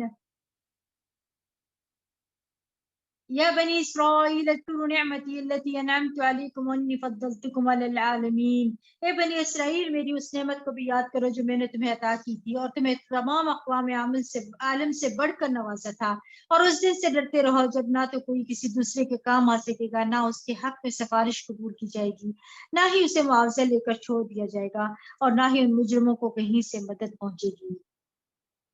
پھر وہ وقت بھی یاد کرو جب ہم نے تمہیں آل فرعون سے نجات دی تھی، یہ لوگ تمہیں سخت دکھ دیتے تھے، تمہارے بیٹوں کو تو ذبح کر ڈالتے تھے اور تمہاری عورتوں کو زندہ رہنے دیتے تھے، اور تمہاری اس حالت میں تمہارے پروردگار کی طرف سے ایک بڑی آزمائش آئی تھی۔ اور وہ وقت بھی یاد کرو جب ہم نے تمہاری خاطر سمندر کو پھاڑ کر اس میں راستہ بنا دیا تھا، اس طرح ہم نے تمہیں تو آل فرعون سے نجات دے دی اور ان کو سمندر میں غرق کر دیا، اور یہ سب کچھ تم دیکھ رہے تھے۔ اور واقعہ بھی یاد کرو جب ہم نے موسیٰ علیہ السلام کو 40 راتوں کے وعدے پر میقات پر بلایا تو ان کی غیر موجودگی میں تم نے بچڑے کو معبود بنا لیا اور تم فی الواقع ظالم تھے۔ پھر اس کے بعد ہم نے تمہارا یہ جرم بھی معاف کر دیا کہ شاید کہ اب تم شکر گزار بن جاؤ۔ پھر اللہ کیا فرما رہے ہیں؟ اللہ تعالیٰ فرماتے ہیں وَإِذْ قُلْتُمْ يَا مُوسَى لَن نُّؤْمِنَ لَكَ حَتَّى نَرَى اللَّهَ جَهْرَةً فَأَخَذَتْكُمُ الصَّاعِقَةُ وَأَنْتُمْ تَنظُرُونَ۔ اللہ فرماتے ہیں کہ اور وہ واقعہ بھی یاد کرو جب تم نے موسیٰ علیہ السلام سے کہا کہ ہم تو جب تک اللہ کو اعلانیہ دیکھ نہ لے تمہاری بات نہیں مانیں گے، پھر تمہارے دیکھتے ہی دیکھتے تم پر بجلی گری جس سے تمہیں ختم کر دیا، پھر تمہاری موت کے بعد ہم نے تمہیں زندہ کر اٹھایا کہ شاید اب بھی تم شکر گزار بن جاؤ، اور ہم نے تم پر بادل کا سایہ کیا، تمہارے کھانے کو من سلوہ اتارا اور کہا کہ یہ پاکیزہ چیزیں کھاؤ جو ہم نے تمہیں عطا کی ہیں، اور دیکھو تمہارے اسلاف نے ہم پر تو کوئی ظلم نہ کیا تھا بلکہ وہ اپنے آپ پر ہی ظلم کرتے رہے تھے۔ اور وہ واقعہ بھی یاد کر جب ہم نے انہیں کہا تھا اس بستی میں داخل ہو جاؤ جہاں سے جی چاہے سیر ہو کر کھاؤ پیو، البتہ جب اس بستی کے دروازے سے گزرنے لگو تو سجدہ کرتے ہوئے گزرنا اور حقۃ کہتے جانا، ہم تمہاری خطائیں معاف کر دیں گے اور نیکوکاروں پر مزید فضل و کرم کریں گے۔ پھر اللہ تعالیٰ کیا فرماتے ہیں؟ مگر ان ظالموں نے وہ بات ہی بدل دی جو ان سے کہی گئی تھی، سو ہم نے ان ظالموں پر ان کی نافرمانیوں کی بنا پر آسمان سے عذاب نازل کیا۔ اور واقعہ بھی یاد کرو جب موسیٰ علیہ السلام نے اپنی قوم کے لیے پانی کی دعا کی تو ہم نے انہیں کہا کہ فلاں چٹان پر اپنا عصا مارو، چنانچہ اس چٹان سے 12 چشمے پھوٹ پڑے، اور قوم موسیٰ کے 12 قبیلوں میں سے ہر قبیلے نے اپنا اپنا گھاٹ جان لیا۔ ساتھ ہی ہم نے انہیں یہ کہہ دیا تھا کہ اللہ کے عطا کردہ رزق سے کھاؤ پیو، مگر ایک دوسرے کی چیزیں غصب کر کے زمین میں فساد نہ مچاتے پھرنا۔ وَإِذْ قُلْتُمْ يَا مُوسَى لَن نَّصْبِرَ عَلَىٰ طَعَامٍ وَاحِدٍ فَادْعُ لَنَا رَبَّكَ يُخْرِجْ لَنَا مِمَّا تُنبِتُ الْأَرْضُ مِن بَقْلِهَا وَقِثَّائِهَا وَفُومِهَا وَعَدَسِهَا وَبَصَلِهَا۔ اور واقعہ بھی یاد کرو جب تم نے موسیٰ علیہ السلام سے کہا تھا موسیٰ ہم ایک ہی طرح کے کھانے پر ہرگز صبر نہیں کر سکتے، لہٰذا ہمارے لیے اپنے پروردگار سے ان چیزوں کے لیے دعا کرو جو زمین سے پیدا ہوتی ہیں، جیسے ساگ، ترکاری، گیہوں، مسور اور پیاز وغیرہ۔ موسیٰ علیہ السلام نے انہیں کہا کیا تم بہتر چیز کے بدلے گھٹیا چیز تبدیل کرنا چاہتے ہو؟ یہی بات ہے تو کسی شہر کی طرف نکل چلو، جو تم چاہتے ہو وہاں تمہیں مل جائے گا۔ اور انجام کار ان پر ذلت اور بدحالی مسلط کر دی گئی اور وہ اللہ کے غضب میں آ گئے، جس کی وجہ یہ تھی کہ وہ اللہ تعالیٰ کی آیات کا انکار کرتے تھے اور انبیاء کو ناحق قتل کرنے لگتے تھے، اور ان باتوں کا سبب یہ تھا کہ وہ اللہ کی نافرمانی کرتے اور حدود شریعت سے آگے نکل جاتے تھے۔ جو لوگ بظاہر ایمان لائے ہیں اور جو یہودی یا عیسائی یا صابی بے دین ہیں، ان میں سے جو بھی فی الحقیقت اللہ پر اور آخرت کے دن پر ایمان لائے اور عمل بھی اچھے کرے تو ایسے ہی لوگوں کو اپنے پروردگار کے ہاں اجر ملے گا، اور ان پر نہ تو کوئی خوف طاری ہوگا اور نہ وہ غمگین ہوں گے۔ یعنی ان پر نہ کوئی خوف ہوگا اور نہ غمگین ہوں گے۔ اس اللہ کی رحمت ہے نا کہ اللہ نے بنی اسرائیل کو بچا لیا اور ان کو مزید عمل کا موقع دیا۔ اس طرح اللہ ہمیں بھی مواقع دیتا رہتا ہے، ہماری زندگی میں بھی اللہ کی طرف متوجہ کرنے کے لیے مشکلات اور پریشانیاں آتی ہیں۔ کبھی سوچا کہ یہ کیوں آتی ہیں؟ تاکہ ہم اپنی غلطیوں کو دیکھیں، ان پر توبہ کریں، اپنی اصلاح کریں، اللہ کی طرف راغب ہو جائیں، اللہ کی طرف دوڑ پڑے، لیکن جب ساری تکلیف آنے کے بعد ہم انہی میں گم ہو جاتے ہیں اور اللہ کے ساتھ ہمارا تعلق مضبوط نہیں ہوتا، تو ایک وارننگ ہوتی ہے، خطرے کی گھنٹی ہے۔ ہر مشکل کے آنے پر یہ سوچئے کہ اس مشکل نے مجھے اللہ سے قریب کیا یا دور کیا۔ خوش قسمت ہے وہ جس پر تکلیف آئے اور وہ اس کے ذریعے اللہ سے قریب ہو جائے۔ یہی معیار ہونا چاہیے نا، کہ جب کوئی مشکل پیش آ جائے تو اس کو اللہ کا فیصلہ سمجھ کر قبول کرے، اس کو دور کرنے کے لیے دعائیں بھی کریں اور دعائیں بھی۔ جب تکلیف دور ہو جائے تو اللہ کی مزید اطاعت کر کے اس کی شکر گزاری کریں۔ پھر اللہ فرماتے ہیں وَلَقَدْ عَلِمْتُمُ الَّذِينَ اعْتَدَوْا مِنْكُمْ، اور تم اپنے ان لوگوں کو بھی خوب جانتے ہو جنہوں نے سبت ہفتہ کے دن چھٹی منانے کے قانون کے بارے میں زیادتی کی تھی، لہٰذا ہم نے ان سے کہا کہ بندر بن جاؤ کہ تم پر دھتکار پڑتی رہے۔ پھر ہم نے اس واقعہ کو ان لوگوں کے لیے بھی عبرت بنا دیا جو اس وقت موجود تھے اور ان کے لیے بھی جو بعد میں آئیں گے، اور اسے ڈرنے والوں کے لیے نصیحت بنا دیا ہے۔ اب دیکھیے اس آیت کے اندر کیا سمجھ آتی ہے کہ یہ اصل میں نا ایک واقعہ ہے اصحاب السبت کا، ایک بستی والوں کا واقعہ۔ یہ نا پوری قوم نہیں تھی، ایک بستی والے تھے۔ بستی والے میں 3 گروہ بن گئے تھے۔ یہ مچھیرے ہوتے ہیں نا، یہ وہ لوگ تھے، ٹھیک ہے۔ ایک تو مجرم گروہ تھا جو اس ہیلہ سے مچھلیوں کو پکڑتا تھا۔ اللہ تعالیٰ نے منع کر دیا کہ مچھلیاں نہیں پکڑنی، ٹھیک ہے، کہ کس ہفتے کے دن مچھلی نہیں پکڑنی۔ تو انہوں نے کیا کیا تھا، ان میں سے نا ان لوگوں نے کیا کیا کہ کچھ لوگوں نے تو جمعے کے دن جال پہلے سے ڈال دیے تاکہ جو ہے نا ہفتے کے دن مچھلیاں بھر جائیں گی اور اتوار کو ہم نکال لیں گے۔ کچھ نے گڑھے کھود دیے کہ اگر پانی اوپر آ جائے گا، کیونکہ مچھلیاں بے پناہ ان کی آزمائش تھی نا، تو مچھلیاں بے پناہ اوپر آ جاتی تھی، تو وہ پھر بہ کرنا ان کے وہ اس میں وہ جو انہوں نے کھودے ہوتے تھے ان گڑھوں کے اندر چلے جاتی تھی، تو اس طرح کی باتیں کرتی تھی۔ تو پھر اس وقت نا 3 قسم کے گروہ بن گئے تھے۔ ایک کیا تھا بستی والوں میں سے، ایک تو مجرم گروہ تھا نا جو اس طرح کے ہیلے کرتا تھا، مچھلیاں پکڑتا تھا۔ دوسرا گروہ وہ تھا جو انہیں اس ہیلہ سازی سے منع کرتا تھا کہ مت کرو۔ آج بھی دیکھیے ہمارے پاس 3 قسم کے لوگ موجود ہوتے ہیں۔ ایک گناہ کر رہا تھا، غلطی کر رہا تھا، دوسرا کی کہتا ہے کہ مت کرو، یہ گناہ کی بات ہے۔ تیسرا گروہ وہ اس وقت تھا جو خود مچھلیاں پکڑتا تو نہیں تھا لیکن پکڑنے والوں کو منع بھی نہیں کرتا تھا، اور منع کرنے والوں سے کہتا تھا کہ تم ان لوگوں کو کیوں منع کرتے جو باز آنے والے ہیں نہیں، اور ان پر عذاب نازل ہونے والا ہے۔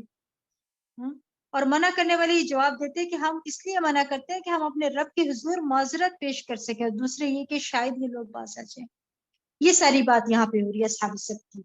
اب دیکھیں ہمارے ابھی 3 طرح کے ہیں، ایک گناہ کر رہا ہوتا ہے، دوسرا اس کو کہہ رہا تھا مت کریں، اور تیسرا آ کے کیا کہتا ہے کرنے تو تمہارا کیا جاتا ہے، کیوں روکتے ہو، اگر اس نے غلط کیا تو وہ خود ہی بھگتے گا اللہ کیا، تمہیں کیا پڑی ہے۔ اب یہ 3 گروہ تھے۔ اب ان میں سے جو گروہ غلط گناہ کرتا تھا وہ گروہ، اور جو دوسرا جو منع کرتا تھا وہ بچ گیا، اور جو تیسرا تھا جو کہتا تھا کہ کوئی بات نہیں کرنے دو، وہ پھنس گیا۔ یعنی 2 گروہ، پہلے والے اور تیسرے والے، یہ دونوں کو شکلیں بدل گئی تھی ان کے لیے، لیکن کچھ دن کے لیے، کچھ دنوں کے لیے، اور اس کے بعد ان سب کو موت آ گئی تھی۔ تو ہمیں اس سے کیا سبق آیا ہے؟ یہ بات میں نے اس لیے یہاں پہ یہ واقعہ بیان کیا ہے کہ اول تو ہمیں ہر ایک کو روکنا چاہیے گناہ سے، لیکن اگر ہم نہیں روک رہے، کوئی اور روک رہا ہے، تو ہمیں اس کو منع نہیں کرنا چاہیے کہ آپ یہ کام کیوں کر رہے ہیں، کیونکہ پھر جو کر رہا ہوتا ہے اس کے ساتھ پھر ان لوگوں کا بھی نام لکھا جاتا ہے جو منع کر رہے ہوتے ہیں کہ کیوں ان کو منع کر رہے ہیں۔ سمجھ آ گئی بات؟ پھر اللہ سبحانہ تعالیٰ فرماتے ہیں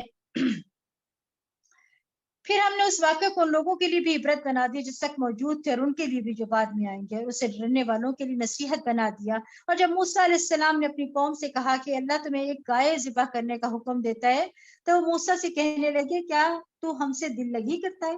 موسیٰ نے جواب دیا میں اس بات سے اللہ کی پناہ چاہتا ہوں کہ جاہلوں کی سی باتیں کروں، اعوذ باللہ ان اکون من الجاہلین۔ اس سے کیا پتہ چلتا ہے کہ مذاق کرنا جاہلوں کا کام ہے۔ وہ کہنے لگے موسیٰ علیہ السلام سے اپنے پروردگار سے درخواست کیجئے کہ وہ ہم پر یہ واضح کر دے کہ وہ گائے کیسی ہونی چاہیے۔ موسیٰ علیہ السلام نے جواب دیا کہ اللہ تعالیٰ فرماتا ہے وہ گائے ایسی ہونی چاہیے جو نہ تو بوڑھی ہو اور نہ بچیا، بلکہ درمیانی عمر کی جوان ہو، لہٰذا تمہیں جو حکم دیا جا رہا ہے اس پر عمل کرو۔ ٹھیک ہے. تو دیکھیں یہاں پہ بنی اسرائیل کے ایک لمبے عرصے تک فرعونیوں کے ساتھ رہے تھے نا، جو گائے کی پوجا کرتے تھے، تو ان کے اندر بھی گائے کی محبت پیدا ہوگی. انسان پر صحبت کا اثر ہوتا ہے نا، ماحول کے اثرات ہوتے ہیں. جو چیزیں پسند نہیں ہوتی، جب دیکھتے ہیں کہ سب ہی پسند کر رہے ہیں نا، تو پھر ان کے اندر پسندیدگی کا اثر انسان میں سے نکل جاتا ہے. ٹھیک ہے. اور بنی اسرائیل کو خالص کرنے کے لیے ان کا امتحان لیا گیا تھا. یہاں پہ آزمائشیں اور امتحان خالص کرنے کے لیے بھی آتے ہیں نا، بندے کو اللہ کے قریب کرنے کے لیے بھی آتے ہیں. گائے ذبح کرنے کا حکم کیوں دیا گیا یہاں پر؟ تاکہ دیکھا جائے کہ ان کے اندر عبودیت کا کتنا جذبہ ہے. جب اللہ تعالیٰ کسی حکم پر عمل کرنا اللہ تعالیٰ کے کسی حکم پر عمل کرنا مشکل ہوتا ہے نا، تو ہم اس کے بارے میں سوال پر سوال کرنے لگ جاتے ہیں تاکہ وہ حکم ٹل جائے. مگر حکم تو باقی رہتا ہے نا، آپ نہیں مانیں گے تو آپ کا اپنا نقصان ہے. پھر کیا فرمایا جا رہا ہے؟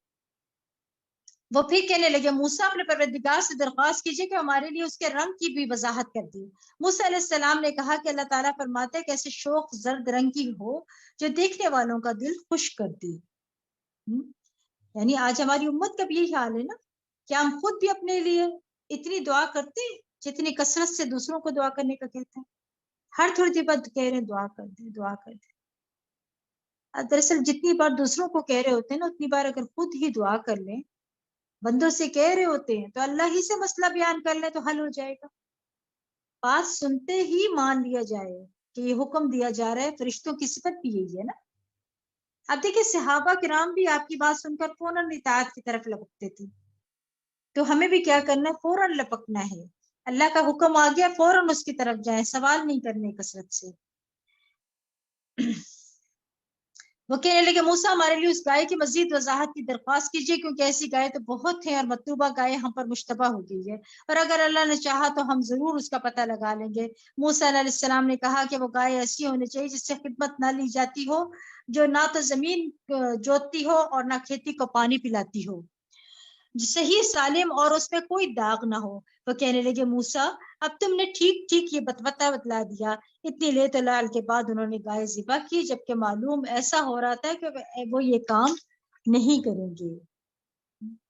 اور اے بنی اسرائیل وہ واقعہ بھی یاد کرو جب تم نے ایک آدمی کو مار ڈالا تھا، پھر تم یہ الزام ایک دوسرے کے سر تھوپ کر جھگڑا کر رہے تھے، اور جو کچھ تم چھپانا چاہتے تھے اللہ اسے ظاہر کرنے والا تھا. سو ہم نے حکم دیا کہ اس ذبح شدہ گائے کے گوشت کا ایک ٹکڑا مقتول کی لاش پر مارو. چنانچہ مقتول نے بول کر اپنے قاتل کا پتہ بتلا دیا. اللہ تعالیٰ اسی طرح مردوں کو زندہ کر کے کرے گا اور تمہیں اپنی نشانیاں دکھلاتا ہے تاکہ تم سمجھو. یہ آیت نمبر 71 سے 73 تک جو ذکر آ رہا ہے نا، اصل میں موسیٰ علیہ السلام نے تو پہلے ہی حق بیان کر دیا تھا، مگر اپنے حجت بازیوں کے بعد جو بنی اسرائیل کو حق لگا اس کو مان لیا. کثرت سے سوال سے اپنے لیے کام مشکل بنا لیا تھا انہوں نے.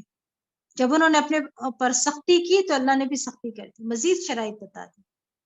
وہ گائے اس لیے ذبح نہیں کرنا چاہتے تھے کہ سمجھتے تھے گائے ذبح کرنے سے کوئی مشکل یا آفت آ جائے گی، کیونکہ اس کو معبود سمجھتے تھے نا، اس کی پوجا کرتے تھے. گائے کا ذبح کیا جانا ان کے لیے باعث رحمت ہو گیا. کیوں؟ کیونکہ اس سے ایک قاتل کا پتہ چل گیا. اس سے ہی پتہ چلتا ہے کہ انسان تو توہمات سے نکلے، اللہ تعالیٰ کے احکامات پر خوشی سے عمل کرے تو کبھی نقصان نہیں ہوگا. وہم میں نہیں پڑنا چاہیے. پھر اللہ تعالیٰ کیا فرماتے ہیں؟ اللہ تعالیٰ فرماتے ہیں ثم قست قلوبکم من بعد ذلك فهي كالحجارة أو أشد قسوة.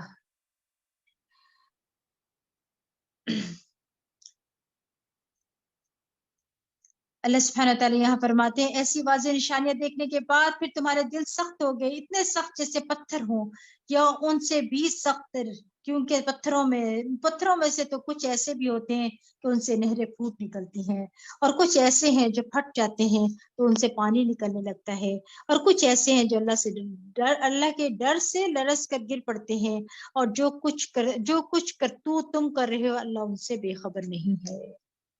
اللہ نے دل کی سختی کو پتھر سے تشبیہ دی ہے. اس آیت میں 3 طرح کے پتھروں کی بات کی گئی جو 3 طرح کے انسانوں کو ظاہر کرتی ہے. پہلی قسم کے پتھر وہ ہیں نا جن سے نہریں پھوٹ پڑتی ہیں. اسی طرح بعض لوگوں میں خیر اور نیکیاں جمع ہوتی رہتی ہیں، وہ علم حاصل کرتے رہتے ہیں دین سے محبت آ جاتی ہے، حتیٰ کہ آخرکار ان سے خیر کے چشمے پھوٹ پڑتے ہیں۔ دوسرا، کچھ پتھر پانی جذب کرتے رہتے ہیں، ان کے اندر پانی چلا جاتا ہے، جب ان کو کوئی چوٹ لگتی ہے، زلزلہ آتا ہے، تو ان کے اندر شگاف پڑ جاتے ہیں اور ان میں سے پانی پھوٹ پڑتا ہے، چشمے بھی بہہ جاتے ہیں نا۔ اسی طرح کچھ لوگوں کے اندر خیر جذب ہو جاتی ہے، ہوتی رہتی ہے، لیکن وہ جلدی باہر نہیں آتی۔ جب ان کی زندگی میں کوئی حادثہ آتا ہے یا چوٹ پڑتی ہے تو ان کے اندر سے خیر نکل آتی ہے۔ تیسری قسم کے پتھر وہ ہیں کہ جب کوئی زلزلہ وغیرہ آتا ہے یا پہاڑوں سے پتھر لڑک رہے ہوتے ہیں تو وہ اللہ کی خشیت سے لڑک رہے ہوتے ہیں، بظاہر اس اسباب کے ساتھ لڑک رہے ہوئے ہیں، لیکن ان کے اندر بھی اللہ کی خشیت ہوتی ہے۔ تو کچھ لوگ پتھروں کی طرح سخت نظر آتے ہیں، لیکن جب اللہ کا ڈر آتا ہے نا تو وہ جھک جاتے ہیں، گناہوں سے توبہ کر لیتے ہیں۔ پتھر بھی توبہ کرتے ہیں، پتہ ہے آپ کو، آنسو بہاتے ہیں، پتھر بھی خیر پہنچاتے ہیں، پانی نکالتے ہیں۔ پانی زندگی ہے انسان کے لیے۔ تو اس سے کیا سمجھ آتا ہے؟ اس آیت سے نا تربیت اولاد کے ٹپس لیں۔ بعض اوقات بچوں کے دین معاملات سے والدین پریشان ہو جاتے ہیں، کبھی بھی مایوس نہ ہو، خیر کے کام کرتے چلے جائیں، بچے خیر کو جذب کرتے ہیں، آخرکار ان سے خیر ہی نکلے گی نا، بشرطے کہ والدین کا خیر کا ماحول گھر میں پیدا کریں۔ خیر ہی خیر لاتی ہے، خیر سے شر نہیں آتا۔ اگر آپ خیر بانٹ رہے ہیں، گھر باہر دے رہے ہیں، ہر طرف آپ کا معاملہ اچھا ہے، آپ ان کی خیر خواہی چاہتے ہیں، تو شر نہیں، ان سے خیر ہی نکلے گی باذن اللہ۔ مایوس ہو کر خیر پھیلانا، دعا کرنا نہ چھوڑا کریں، تربیت سے مایوس نہ ہو، خیر عام کرتے جائیں، خیر کا ماحول اپنے گھر میں پیدا کرتے رہیں۔ اللہ تعالیٰ سے دعا کریں کہ یا اللہ تو ہمارے دلوں کو سخت نہ کرنا، ہمیں قرآن سے نصیحت حاصل کرتے رہنے کی توفیق عطا فرمانا، اور ہمیں خواہشات کے شر سے بچانا، آمین تمام یا رب العالمین۔ ابن القیم رحمۃ اللہ علیہ کہتے ہیں دل کو بگاڑنے والی 5 چیزیں ہیں، وہ کون سی ہیں؟ لوگوں سے زیادہ ملنا، بہت گھل مل کر رہنا، ہر وقت سوشلائز کرنا، اس سے کبھی کوئی بات نکلتی ہے نا، کبھی کوئی بات نکل آتی ہے۔ پھر خواہش پرستی ہے نا، ایسے ہوتا ہے نا، خواہش پرستی، بس وہ کام کرنا جو دل کو اچھے لگے، اللہ سے بڑھ کر کسی سے محبت کرنا، پھر زیادہ کھانا، پھر نمبر 5 کیا ہے؟ زیادہ سونا۔ یہ چیزیں دل کو بگاڑ دیتی ہیں، اور جب دل بگڑ جاتا ہے تو اچھی سے اچھی بات پھر دل پر اثر نہیں کرتی ہے۔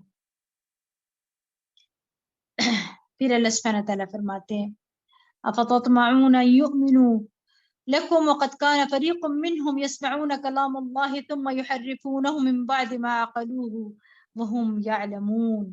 مسلمانوں، کیا تم ان یہود سے یہ توقع رکھتے ہو کہ تمہاری خاطر ایمان لائیں گے، حالانکہ ان میں سے ایک گروہ وہ ایسا ہے جو اللہ تعالیٰ کا کلام سنتے ہیں، پھر اس کو سمجھ لینے کے بعد دانستہ اس میں تحریف کر ڈالتے ہیں۔ یہ لوگ جب ایمان والوں سے ملتے ہیں تو کہتے ہیں ہم بھی محمد صلی اللہ علیہ وسلم پر ایمان لائے ہیں، اور جب خلوت میں ایک دوسرے سے ملتے ہیں تو کہتے ہیں کیا تم مسلمانوں کو وہ راز کی باتیں بتلاتے جو اللہ نے تم پر کھولی ہے،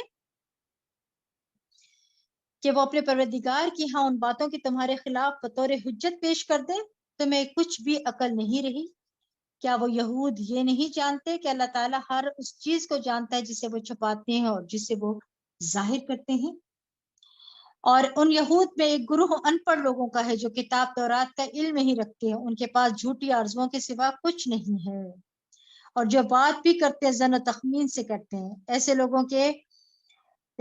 لوگوں کے لیے ہلاکت ہے جو کتاب فتویٰ وغیرہ تو اپنے ہاتھوں سے اپنی مرضی کے مطابق لکھتے ہیں، پھر کہتے ہیں کہ یہی اللہ کے ہاں سے نازل شدہ حکم ہے تاکہ اس سے تھوڑے سے دام لے سکیں۔ ان کے ہاتھ کی تحریر بھی ان کے لیے بربادی کا سامان ہے، اور ان کی یہ کمائی بھی ان کے لیے ہلاکت کا سبب ہے۔ ربی ابن حسین جو ہے نا، وہ اس کے بارے میں لکھتے ہیں، اصل میں نا یہ جو چیز اس کے اندر آپ کو نظر آ رہی ہے نا، یہ دین کو غلط طریقے سے پیش کر کے دولت کما رہے ہوتے ہیں اور لوگوں کو خوش کر رہے ہوتے ہیں، ان کی مرضی کے فتوے دے رہے ہوتے ہیں۔ آج بھی ایسے لوگ آپ کو بہت ملیں گے، من گھڑت دینی مسائل لوگوں کو بتاتے رہتے ہیں اور کہتے ہیں کہ اللہ کا حکم ہے، یعنی خود غلط نہ ہو، غلط بات بھی ہو، ثابت بھی ہو جائے، لیکن وہ اس بات کو نہیں مانتے، بلکہ یہ کہہ دیتے ہیں کہ ہائے میری نہ شان نیچے چلی جائے۔ اور وہ کیا ہے کہ حق بات کو چھپا لیتے ہیں اور وہ ان کو غلط بات جو بتائی ہوتی بس اسی پڑھے رہتے ہیں. اللہ کیا کہہ رہے ہیں؟ ان کے لیے بربادی کا سامان ہے اور ان کی کمائی بھی ان کے لیے ہلاکت کا سبب ہے. وہ یہ بھی کہتے ہیں کہ گنتی کے چند ایام کے سوا انہیں دوزخ کی آگ ہرگز نہ چھوئے گی. آپ ان سے پوچھئے کیا تم نے اللہ سے کوئی عہد نہیں رکھا جس کی وہ خلاف ورزی نہ کرے گا؟ اصل میں نا یہ والی بات جو انہوں نے کی ہے نا، یہ عقیدے کی خرابی کی وجہ سے کرتے ہیں.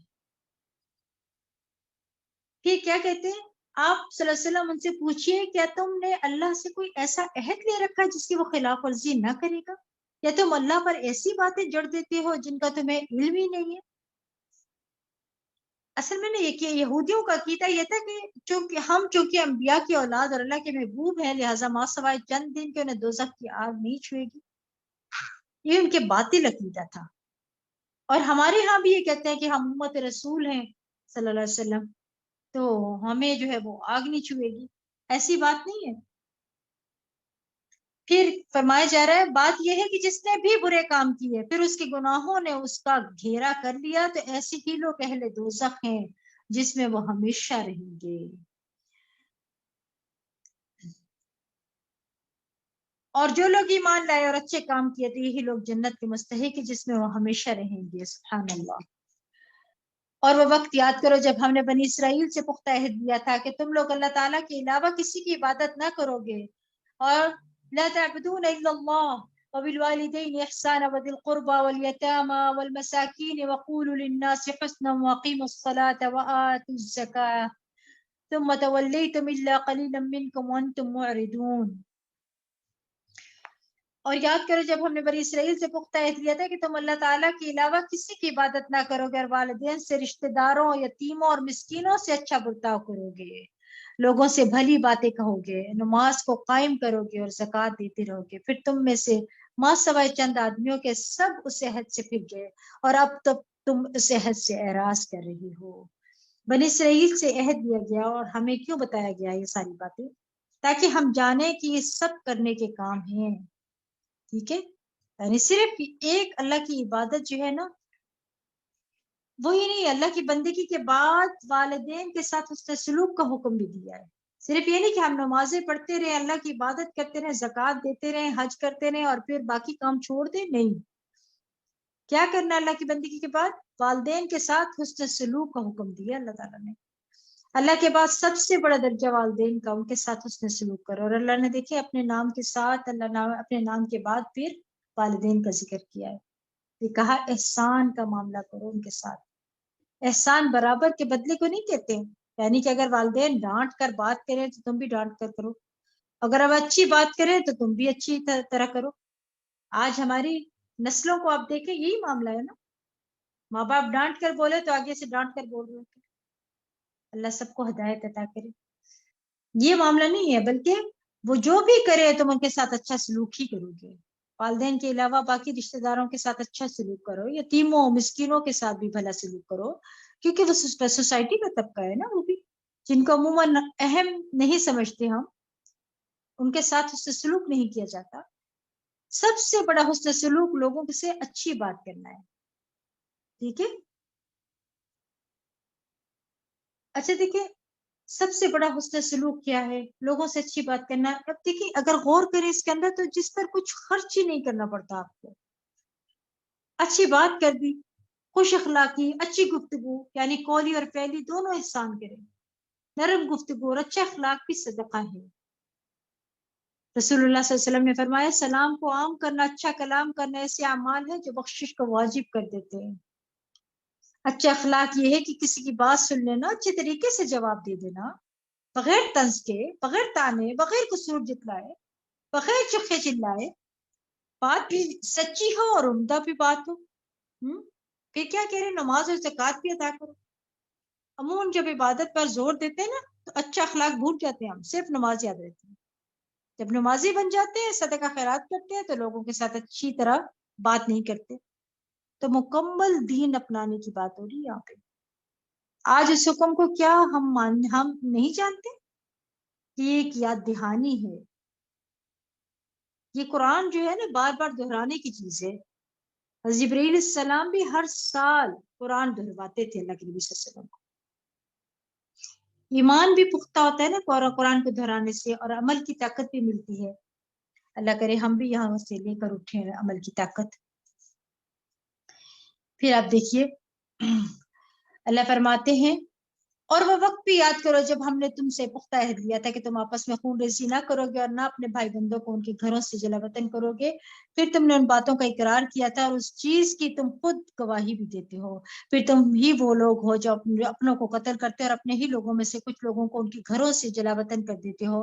پھر ازراہ ظلم و زیادتی ان کے خلاف چڑھ چڑھ کر آتے ہو، اور اگر وہ لوگ قیدی بن کر آ جائیں تو ان کا فدیہ ادا کر کے انہیں چھڑا لیتے ہو، حالانکہ ان کا نکالنا ہی تم پر حرام تھا. کیا تم کتاب کے بعض احکام مانتے ہو اور بعض کا انکار کر دیتے ہو؟ بھلا جو لوگ ایسا کام کریں ان کی سزا اس کے سوا اور کیا ہو سکتے کہ دنیا میں ذلیل و خوار ہوں اور قیامت کے دن وہ سخت عذاب کی طرف دھکیل دیے جائیں، اور جو کچھ تم کرتے ہو اللہ اس سے بے خبر نہیں ہے. اچھا، دین کا تقاضا یہاں بتایا جا رہا ہے کہ انسان خود کو پورے کا پورا اللہ کے سپرد کرتے ہیں. نہ دیکھیں نہ بنی اسرائیل کو اس بات کی اجازت ہے اور نہ ہمیں ہے کہ کتاب کا کچھ حصہ جو ہمیں پسند ہو وہ لے لیں اور جو نہ پسند ہے نہ کرے. ابھی آپ دورہ قرآن کر رہے ہیں، اب یہاں پر کچھ چیزیں ایسی ہیں کہ آپ کو نہیں اچھی لگ رہی ہوں گی، لیکن آپ کو وہ بھی لینی ہے. جو باتیں آپ کے دل کو لگ رہی ہیں وہ تو لے رہے ہیں، جو نہیں لگ رہی وہ بھی لینی پڑیں گی، کیونکہ ایمان کا یہی دین کا تقاضا، ایمان کا تقاضا یہی ہے. اولئک الذین اشتروا الحیات اولئک الذین اشتروا الحیات الدنیا بالآخرہ، یہی وہ لوگ ہیں جنہوں نے آخرت کے بدلے دنیا کی زندگی کو خریدا، لہٰذا ان سے نہ تو عذاب ہلکا کیا جائے گا اور نہ ہی انہیں کوئی مدد مل سکے گی. اور بلا شبہ ہم نے موسیٰ علیہ السلام کو کتاب دی، پھر اس کے بعد پے در پہ رسول بھیجے اور عیسیٰ ابن مریم کو واضح معجزے عطا کیے اور روح القدس سے ان کی تعریف کی. کہ جب بھی کوئی رسول کوئی ایسی چیز لایا جو تمہاری خواہش کے خلاف تھی تو تم اکڑ بیٹھے. رسولوں کا ایک گروہ ایسا تھا جسے تم نے جھٹلا دیا اور ایک گروہ کو تم نے قتل کر ڈالا. اور یہود یہ کہتے ہیں کہ ان کے دل غلافوں میں محفوظ ہیں. آج بھی جب قرآن اور حدیث سے کوئی نئی بات پتہ چلتی ہے نا تو ہمارا بھی یہی رویہ ہوتا ہے. خود سوچیں کہ ہم کیا کر رہے ہیں، ہم مان رہے ہیں اس حکم کو کہ نہیں مان رہے. پھر اللہ تعالیٰ فرماتے ہیں اور جب ان کے پاس اللہ کی طرف سے ایسی کتاب آ گئی جو اس کتاب کی بھی تصدیق کرتی ہے جو ان یہود کے پاس ہے، اور اس سے پیشتر وہ کفار کے مقابلے میں آنے والے نبی کے ذریعے فتح اور نصرت کی دعائیں مانگا کرتے تھے، تو جب ان کے پاس وہ چیز کتاب یا رسول محمد صلی اللہ علیہ وسلم آ گئی جسے انہوں نے پہچان بھی لیا تو اس کا انکار کر دیا. سو ایسے کافروں پر اللہ کی لعنت ہے. کیسی بری چیز ہے جس کی خاطر انہوں نے اپنے آپ کو بیچ ڈالا، اور وہ بری چیز ہے کہ وہ محض ضد اور حسد کی بنا پر اللہ کی نازل کردہ ہدایت کو قبول کرنے سے انکار کرتے ہیں. اللہ نے اپنے فضل وحی سے اپنے جس بندے کو خود چاہا اس پر نازل کر دیا، لہٰذا اب یہ اللہ کے غضب کے مستحق ہو گئے اور ایسے کافروں کو ذلت کا عذاب ہوگا. اور جب ان سے کہا جاتا ہے کہ اللہ نے جو کتاب قرآن اتاری ہے اس پر ایمان لاؤ تو کہتے ہیں ہم تو اسی پر ایمان لاتے جو ہم پر نازل ہوئی تھی، اور جو کچھ اس تورات کے علاوہ ہو اسے وہ نہیں مانتے، حالانکہ وہ قرآن برحق ہے جو اس تورات کی بھی تصدیق کرتا ہے جو ان کے پاس ہے. اے پیغمبر، آپ ان سے پوچھئے کہ اگر تم اپنی ہی کتاب پر ایمان لانے والے ہو تو اس سے پیشتر اللہ کے نبیوں کو کیوں قتل کرتے رہے. اور پھر اللہ فرماتے ہیں کہ تمہارے پاس موسیٰ علیہ السلام کیسے واضح معجزے لے کر آئے تھے، پھر تم نے ان کی عدم موجودگی میں بچڑے کو معبود بنا ڈالا، اور تم تو ہو ہی ظالم لوگ. اور واقعہ بھی یاد کرو جب ہم نے طور پہاڑ کو تمہارے اوپر اٹھا کر تم سے اقرار لیا اور حکم دیا تھا کہ جو کتاب تمہیں دی جا رہی ہے اس پر مضبوطی سے عمل پیرا ہونا اور اس کے احکام کو غور سے سننا. تو تمہارے اسلاف کہنے لگے کہ ہم نے یہ حکم سن لیا اور دل میں کہا ہم مانیں گے نہیں. ان کے اسی کفر کی وجہ سے بچڑے کی محبت ان کے دلوں میں رچ بس گئی تھی. آپ صلی اللہ علیہ وسلم ان سے کہیے کہ اگر تم مومن ہو تو تمہارے یہ ایمان تمہیں کیسی بری باتوں کا حکم دیتا ہے. جب انسان اللہ کا کوئی حکم نہیں مانتا نا تو اس کے بدلے فتنے میں پڑ جاتا ہے. وہ ایسی چیزوں کی محبت میں پڑ جاتا ہے کہ اللہ اور اس سے محبت کو بھول جاتا ہے۔ پھر آپ دیکھیے اب آیت نمبر 94 میں اللہ فرماتے ہیں قُلْ إِنْ كَانَتْ لَكُمُ الدَّارُ الْآخِرَةُ عِنْدَ اللَّهِ خَالِصَةً مِّن دُونِ النَّاسِ فَتَمَنَّوُا الْمَوْتَ إِن كُنتُمْ صَادِقِينَ۔ آپ صلی اللہ علیہ وسلم ان یہود سے کہے کہ اگر آخرت کا گھر دوسرے تمام لوگوں کو چھوڑ کر صرف تمہارے لیے مخصوص ہے اور اگر تم اپنے اس وعدے میں سچے ہو تو پھر مرنے اور مر کر فوراً اسے حاصل کرنے کی آرزو تو کرو۔ کیا کہا جا رہا ہے یہاں پہ؟ ان کا یہ عقیدہ تھا بنی اسرائیل کی قوم کا کہ جنت ان کے لیے۔ یاد رکھیے اللہ سے امید بھی رکھنی چاہیے کہ وہ سارے گناہ معاف کر دے گا، لیکن اس کا ڈر بھی ہونا چاہیے۔ اب دیکھیں ان کے اندر ڈر ختم ہو گیا تھا نا۔ ان کا دعویٰ کیا تھا؟ وہ کہتے تھے کہ مرنے کے بعد جو ہے ہمیں فوراً جنت میں چلے جائیں گے، تو اللہ تعالیٰ کہتے ہیں مرو، پھر کیوں نہیں کرتے، کرو نا پھر تمنا۔ پھر اللہ فرماتے ہیں کہ اور حقیقت حال تو اس کے بالکل برعکس ہے، آپ انہیں زندہ رہنے کے لیے سب لوگوں سے زیادہ حریص پائیں گے، ان لوگوں سے بھی زیادہ حریص جو مشرک ہیں۔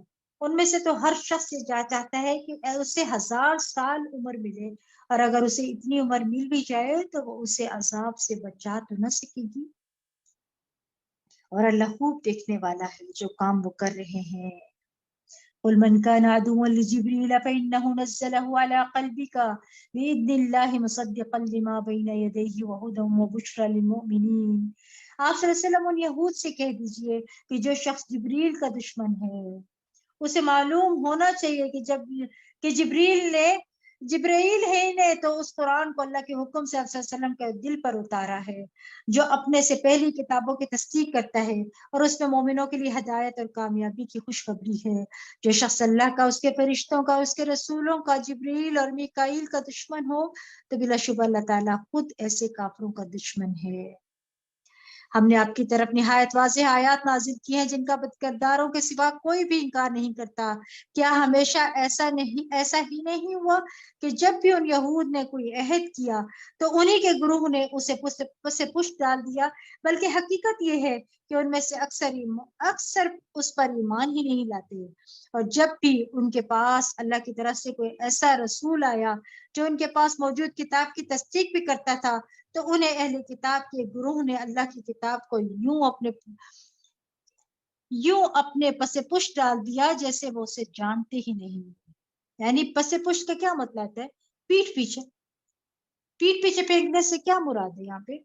یعنی قرآن کو غور سے پڑھنے سے، سمجھنے سے، اس پر غور و فکر کرنے سے، اس پر عمل کرنے سے زیادہ دوسری چیزوں کو اہمیت دیتے۔ ہمیں بھی غور کرنا چاہیے کہ ہماری زندگی کا کتنا حصہ قرآن کو سمجھنے، غور و فکر کرنے میں لگتا ہے۔ قرآن کی تلاوت اور حفظ کرنا بھی سعادت کی بات ہے، مگر اس سے مقصد پورا نہیں ہوتا۔ قرآن اس لیے ہے کہ غور و فکر کرے، اسے سمجھے، تاکہ علم عمل میں بھی ڈھل جائے۔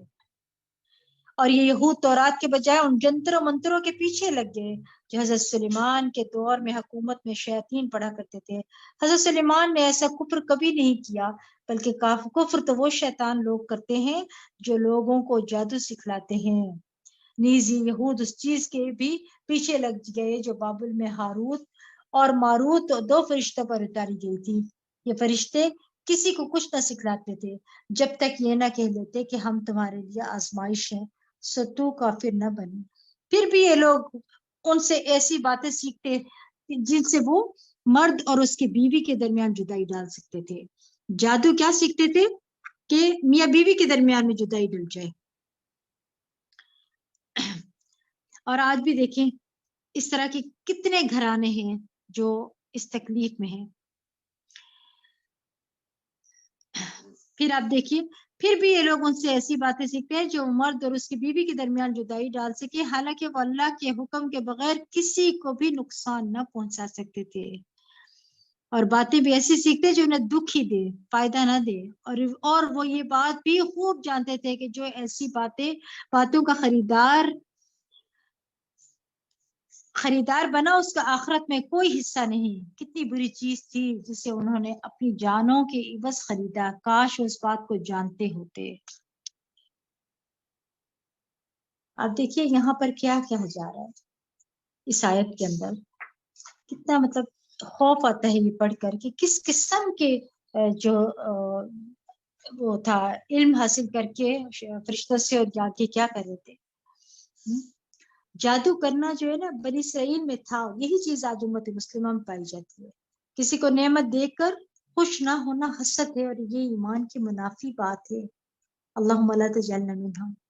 متقی حسد نہیں کرتا، کوئی تکلیف دیتا ہے تو اس کو معاف کرتا ہے. اگر چاہے دوسرے کی زیادتی یاد آنے پر تکلیف ہوتی ہے، ایسا نہیں کہ تکلیف نہیں ہوتی، معاف اس کو پھر بھی کر دیتا ہے. اور مومن کیا ہے؟ بغض نہیں رکھتا، حسد نہیں کرتا. وہ کسی دوسرے پر ایسی تکلیف مسلط کرنے کا سوچ بھی نہیں سکتا کہ وہ اتنی تکلیف میں ہو. جادو اپنا اثر رکھتا ہے لیکن بِإِذْنِ اللہ. یہاں بِإِذْنِ اللہ کی بات ہوئی تھی نا آیت نمبر 102 میں. تو ہمیں بجائے اس چیز کے پیچھے پڑنے کے کس نے جادو کیا یا کوئی جادو نہ کر دے، جادو سے اپنا بچاؤ کر لیں. وہ کیسے کریں گے؟ حفاظت کے اذکار، صبح شام کے اذکار، آیت الکرسی پڑھیں، ان کی پابندی کریں. اللہ تعالیٰ کا ذکر ایک قلعے کی طرح ہے جو انسانوں کو محفوظ فرما دیتا ہے. پھر جو آیت نمبر 104 میں آ رہا ہے نا، یا ایھا الذین آمنوا لا تقولوا راعنا وقولوا انظرنا واسمعوا وللکافرین عذاب علیم.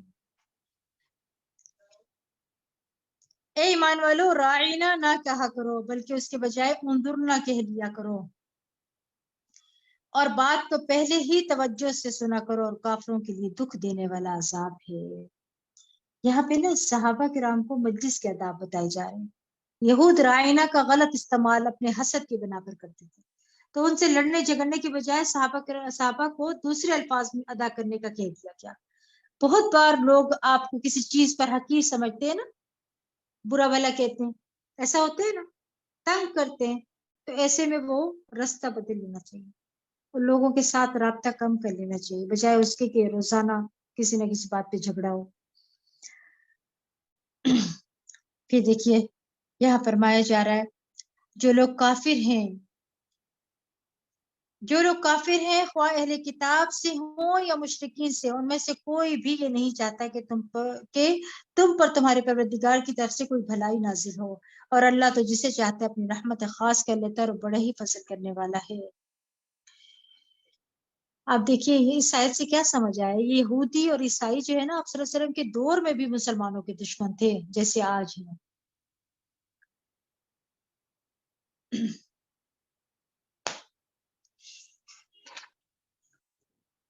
اللہ فرماتے ہیں ہم جب بھی کسی آیت کو منسوخ کرتے یا اسے بھلا دیتے ہیں تو اس سے بہتر آیت لاتے بھی ہیں.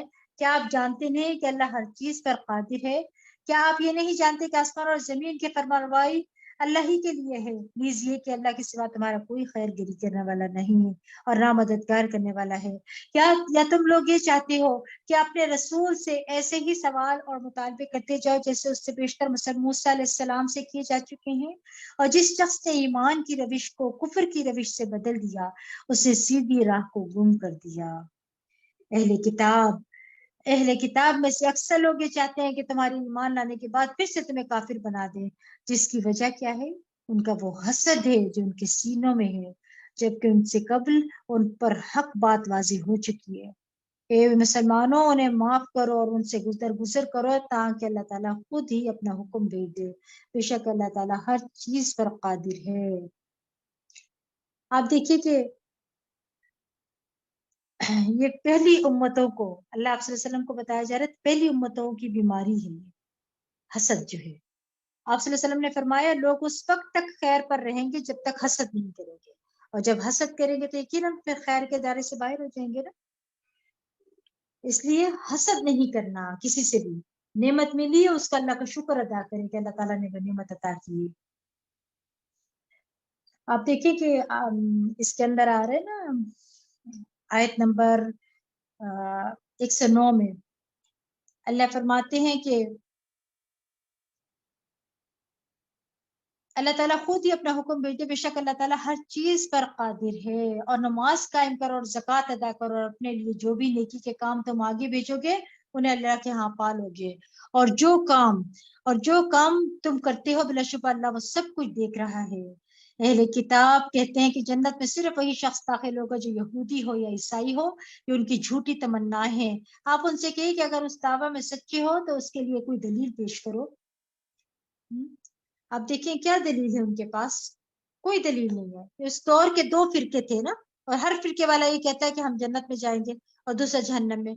افسوس کے ساتھ یہ کہنا پڑتا ہے کہ آج ہمارے ہاں بہت سے فرقے بن گئے، ہر ایک سمجھتا ہے کہ میں حق پر ہوں اور میں جنت میں جاؤں گا اور باقی سب جہنم میں جائیں گے۔ تو بات یہ ہے کہ اس طرح کے جنت اور جہنم کے فتوے نہیں لگانے چاہیے، کیونکہ یہ صرف اللہ ہی جانتا ہے کہ کس مقام پر ہے، کون ہے۔ ہمیں تو بس یہ فکر کرنی چاہیے کہ اللہ نے اپنی رضا کو پانے کے لیے ہمیں کیا حکم دیا ہے۔ پھر اللہ تعالیٰ کیا فرماتے ہیں؟ بات دراصل یہ ہے کہ جو شخص بھی اپنے آپ کو اللہ کا فرمانبردار بنا دے، نیکوکار بھی ہو، تو اس کا اجر اس کے پروردگار کے ہاں اسے ضرور ملے گا، اور ایسے لوگوں کو نہ کوئی خوف ہوگا اور نہ غمگین ہوں گے۔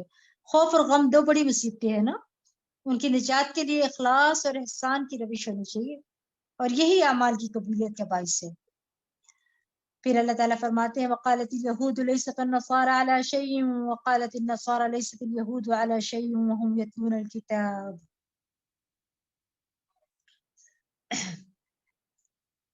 اس کے پروردگار کے ہاں سے اللہ تعالیٰ فرماتے ہیں یہود یہ کہتے ہیں کہ عیسائیوں کے پاس کچھ نہیں، اور عیسائی یہ کہتے ہیں کہ یہودیوں کے پاس کچھ نہیں، حالانکہ وہ دونوں کتاب پڑھتے ہیں۔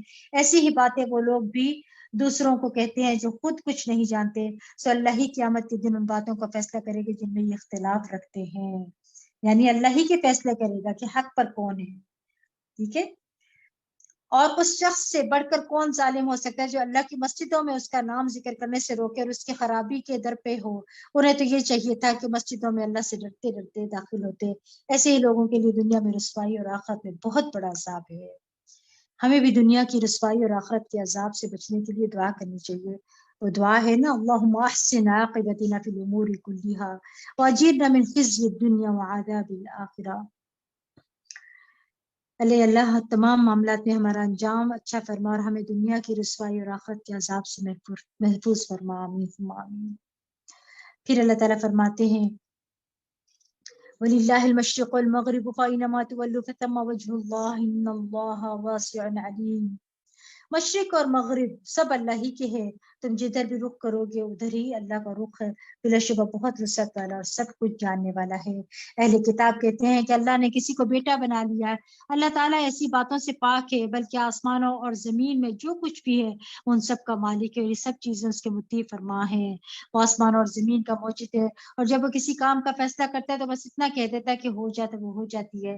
نادان لوگ یہ کہتے ہیں کہ خود اللہ تعالیٰ ہم سے کیوں کلام نہیں کرتا، یا کوئی نشانی ہمارے پاس کیوں نہیں آتی۔ ایسی ہی بات ان لوگوں نے بھی کہی تھی جو ان سے پہلے تھے۔ ان سب کے دل اور سوچ ملتے جلتے ہیں، اور یقین کرنے والوں کے لیے تو ہم نے نشانیاں کھول کر بیان کر ہی دی ہیں۔ اِنَّا أَرْسَلْنَاكَ بِالْحَقِّ بَشِيرًا وَنَذِيرًا، ہم نے آپ صلی اللہ علیہ وسلم کو یقیناً حق کے ساتھ خوشخبری دینے والا اور ڈرانے والا بنا کر بھیجا ہے، اور اہل دوزخ سے متعلق آپ سے باز پرسنا ہوگی، یعنی جو لوگ جہنم میں چلے جائیں گے نا اس کا سوال آپ صلی اللہ علیہ وسلم سے نہیں پوچھا جائے گا۔ اور یہود و نصارہ تو آپ صلی اللہ علیہ وسلم سے اس وقت تک کبھی خوش نہیں ہو سکتے جب تک کہ آپ ان کے دین کی پیروی نہ کرنے لگے۔ آپ ان سے کہیے کہ ہدایت تو وہی ہے جو اللہ ہی کی ہے، اور اگر آپ علم آ جانے کے بعد ان کی خواہشات کی پیروی کریں گے تو آپ کو اللہ سے بچانے والا کوئی حمایتی اور مددگار نہ ہوگا۔ یہاں کیا سمجھ آ رہا ہے اس آیت کے اندر؟ یعنی یہ دراصل فرقہ وارانہ نام تھے نا، آج بھی ہر فرقہ اپنی طرف بلاتا ہے، کرنے کا کام قرآن و سنت کی پیروی ہے۔ اللہ تعالیٰ کی کتاب و سنت اصل ہدایت ہے، تو علم آنے کے بعد خواہش نفس کی پیروی نہیں کرنی چاہیے۔ خواہش کے پیچھے چلنا شیطانی چال ہے۔ خواہش نفس کے پھندوں سے پھنسنے کی علامت کیا ہے؟ ایسے شخص نعمتوں پر مغرور ہوتا ہے، چاہے مال ہو یا علم یا حسن، ہر چیز پر اس کو جو ہے فخر ہو رہتا ہے۔ اللہ کے عطیے پر فخر کرتا ہے، اللہ کے بندوں پر تکبر کرتا ہے، اللہ کی ذات کے علاوہ خواہشات کی پیروی کرتا رہتا ہے۔ پھر اللہ تعالیٰ کیا فرماتے ہیں؟ جن لوگوں کو ہم نے کتاب دی ہے وہ اسے اس طرح پڑھتے ہیں جیسا کہ اسے پڑھنے کا حق ہے، یعنی تلاوت کا حق صرف قرآن کو تجوید سے پڑھنا نہیں ہے، بلکہ اس کو سمجھ کر پڑھنا بھی ہے، حلال کو حلال اور حرام کو حرام جاننا بھی ہے۔ یہی لوگ حقیقتاً اس قرآن پر ایمان لاتے ہیں، اور جو اس کتاب کا انکار کرتا ہے تو ایسے ہی لوگ خسارہ اٹھانے والے ہیں۔ اے بنی اسرائیل، میری اس نعمت کو یاد کرو جو ہم نے تمہیں عطا کی اور تمام اقوام عالم پر تمہیں فضیلت بخشی تھی، اور اس دن سے ڈرو ڈر جاؤ جب کوئی کسی دوسرے کے کام نہ آ سکے گا۔ اس دن نہ تو اس سے معاوضہ قبول کیا جائے گا اور نہ کسی کی سفارش اسے فائدہ دے گی، اور نہ ہی ان کو کوئی مدد مل سکے گی۔ اور جب ابراہیم علیہ السلام کو ان کے پروردگار نے کئی باتوں میں آزمایا تو انہوں نے ان سب باتوں کو پورا کر دیا۔ اللہ تعالیٰ نے فرمایا میں تمہیں سب لوگوں کا امام بنانے والا ہوں۔ حضرت ابراہیم علیہ السلام نے پوچھا کیا میری اولاد سے بھی یہی بات ہے؟ اللہ تعالیٰ نے فرمایا ظالموں سے میرا یہ وعدہ نہیں ہے۔ ایک تو اللہ تعالیٰ یہاں فرما رہے نا، اور جب ہم نے بیت اللہ کو لوگوں کے لیے عبادت گاہ اور امن کی جگہ قرار دیا تو حکم دیا کہ مقام ابراہیم کو جائے نماز بناؤ، اور حضرت ابراہیم علیہ السلام اور حضرت اسماعیل کو تاکید کی وہ میرے گھر کو طواف کرنے والوں، اعتکاف اور رکوع و سجود کرنے والوں کے لیے صاف ستھرا رکھیں۔ غور کریں ذرا، اس آیت میں کیا آ رہا ہے نا، کیا کرنا ہے؟ یعنی مومن عمل کرنے کے بعد اس کی قبولیت کے بارے میں ڈرتا ہے۔ یہ آیت ابراہیم علیہ السلام اور اسماعیل علیہ السلام کی عاجزی کی دلیل ہے۔ ہمیں بھی بڑے سے بڑا کام کر کے عاجزی اختیار کرنی چاہیے، ٹھیک ہے؟ اور وہ کیا کہہ رہے ہیں یہاں پہ بات ہو رہی ہے نا مسجدوں کو صاف رکھنے کی۔ آج کل اعتکاف میں جانا ہے، مسجدوں میں تراویح کے لیے جانا ہے، تو مسجدوں کو پاک صاف رکھنے کا اللہ تعالیٰ حکم دے رہے، گندگی نہیں پھیلانی چاہیے۔ اور جب ابراہیم علیہ السلام نے دعا کی میرے پروردگار اس جگہ کو امن کا شہر بنا دے، اور اس کے رہنے والوں میں سے جو کوئی اللہ پر اور اس روز آخرت پر ایمان لائے انہیں پھلوں کا رزق عطا کر دے۔ یہ دعا حضرت ابراہیم علیہ السلام نے تب مانگی تھی جب حضرت ہاجرہ اور حضرت اسماعیل علیہ السلام کو چھوڑ کر جا رہے تھے، ٹھیک ہے؟ اس وقت یہ دعا مانگی تھی۔ اللہ تعالیٰ نے جواب دیا اور جو کوئی کفر کرے گا تو اس چند روزہ زندگی کا سامان تو میں اسے بھی دوں گا، مگر آخرت میں اسے دوزخ کے عذاب کی طرف دھکیل دوں گا، اور وہ بہت برا ٹھکانہ ہے۔ اور جب ابراہیم علیہ السلام اور اسماعیل علیہ السلام بیت اللہ کی بنیادیں اٹھا رہے تھے تو انہوں نے دعا کی، کیا دعا کی؟ وَإِذْ يَرْفَعُ إِبْرَاهِيمُ الْقَوَاعِدَ مِنَ الْبَيْتِ وَإِسْمَاعِيلُ رَبَّنَا تَقَبَّلْ مِنَّا، اے ہمارے پروردگار ہم سے قبول فرما، اِنَّكَ أَنْتَ السَّمِيعُ الْعَلِيمُ، بلا شبہ تو ہی سب کی سننے والا اور سب کچھ جاننے والا ہے۔ سبحان اللہ۔ دونوں باپ بیٹا نبی تھے، اور دونوں اللہ کے حکم پر اللہ کے گھر کی تعمیر کر رہے تھے، مگر پھر بھی رو رو کر دعا کر رہے تھے کہ اللہ ہم سے قبول فرما۔ اور ہمارا معاملہ کیا ہوتا ہے؟ کسی بھی نیکی کے کام کو کر کے ہم سمجھتے ہیں کہ شاید بہت بڑا کام کر لیا۔ اگر ہم کوئی نیکی کا کام کر بھی لیتے ہیں تو اس میں ہمارا کوئی کمال نہیں ہے، یہ مال اللہ کا ہے۔ اگر وقت لگاتے ہیں نا تو یہ وقت بھی اللہ کی نعمت ہے۔ غرض یہ کہ ہم اگر کچھ بھی کر لیتے ہیں تو یہ بھی اللہ کی توفیق سے ہے، لہٰذا اللہ کسی بھی نیکی کی توفیق دے۔ آخر میں اللہ کے حضور یہ دعا ضرور کیا کریں، خاص طور پر آج کل جیسے آپ صدقات دیں گے رمضان میں، تو یہ نہیں سمجھنا میں نے بڑا کمال کر دیا کسی کو دے کے، اب وہ اللہ کا مال تھا اور اللہ کے راستے میں گیا، آپ کا کوئی کمال نہیں ہے، اور اللہ نے توفیق دے دیے۔ اور پھر ڈرتے ڈرتے دعا ضرور کسی کو بھی دے ساتھ پڑھیے گا ربنا تقبل منا انک انت السمیع العلیم۔ پھر اے ہمارے پروردگار ہم دونوں کو اپنا فرمانبردار بنا لے، اور ہماری اولاد میں سے ایک جماعت پیدا کر جو تیری فرمانبردار ہو، اور ہمیں اپنی عبادت کے طریقے بتلا، اور ہماری توبہ قبول فرما، بے شک تو بڑا قبول کرنے والا اور نہایت رحم کرنے والا ہے۔ اے ہمارے پروردگار ان میں ایک رسول مبعوث فرما جو انہی میں سے ہو، اور ان کے سامنے تیری آیات کی تلاوت کرے، انہیں کتاب اور حکمت کی تعلیم دے، اور ان کو پاکیزہ بنا دے، بلا شبہ تو وہ غالب اور حکمت والا ہے۔ اس دعا کے 2500 سال بعد آپ صلی اللہ علیہ وسلم مبعوث ہوئے تھے۔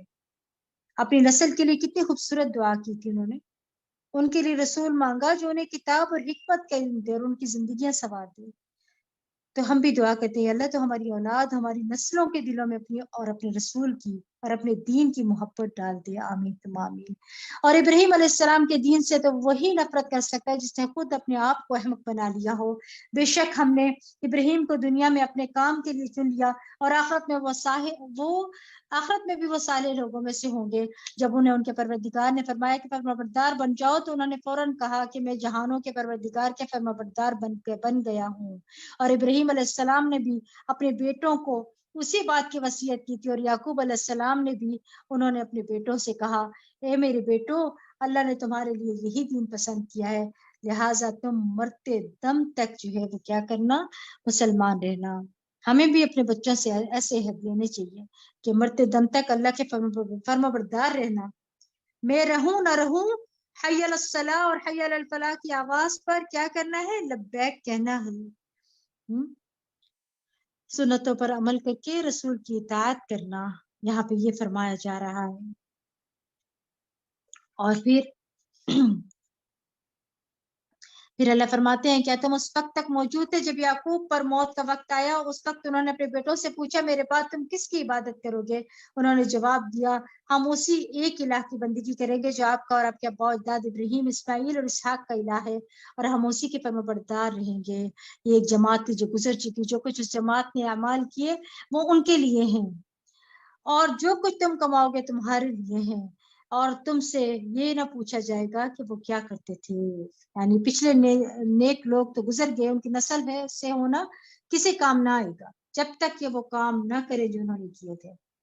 یہودی کہتے ہیں یہودی ہو جاؤ تو ہدایت پاؤ گے، عیسائی کہتے ہیں کہ عیسائی بن جاؤ تو ہدایت پاؤ گے۔ آپ صلی اللہ علیہ وسلم ان سے کہیے بات یوں نہیں بلکہ جو شخص ملت ابراہیم پر ہوگا وہ ہدایت پائے گا، اور ابراہیم موحد تھے، شرک کرنے والوں میں سے نہیں تھے۔ مسلمانوں تو اہل کتاب سے یوں کہو کہ ہم اللہ پر ایمان لائے اور اس پر جو ہم پر اتارا گیا ہے، اور اس پر بھی حضرت ابراہیم علیہ السلام، اسماعیل علیہ السلام، اسحاق علیہ السلام، یعقوب علیہ السلام اور ان کی اولاد پر اتارا گیا تھا، اور اس وہی کو وہی ہدایت پر بھی جو موسیٰ علیہ السلام اور عیسیٰ علیہ السلام اور دوسرے انبیاء کو ان کے پروردگار کی طرف سے دی گئی تھی۔ ہم ان انبیاء میں سے کسی میں تفریق نہیں کرتے، اور ہم تو اسی ایک اللہ کی فرما بردار ہیں۔ اس وقت آپ سب موجود ہیں، کیا ہم سب مل کر یہ آیت پڑھ سکتے ہیں؟ تو آئیے ہم پڑھتے ہیں۔ قولوا آمنا باللہ وما انزل الینا وما انزل الى ابراہیم واسماعیل واسحاق ویعقوب والاسباط وما اوتی موسیٰ وعیسیٰ وما اوتی النبیون من ربهم لا نفرق بین احد منهم ونحن له مسلمون۔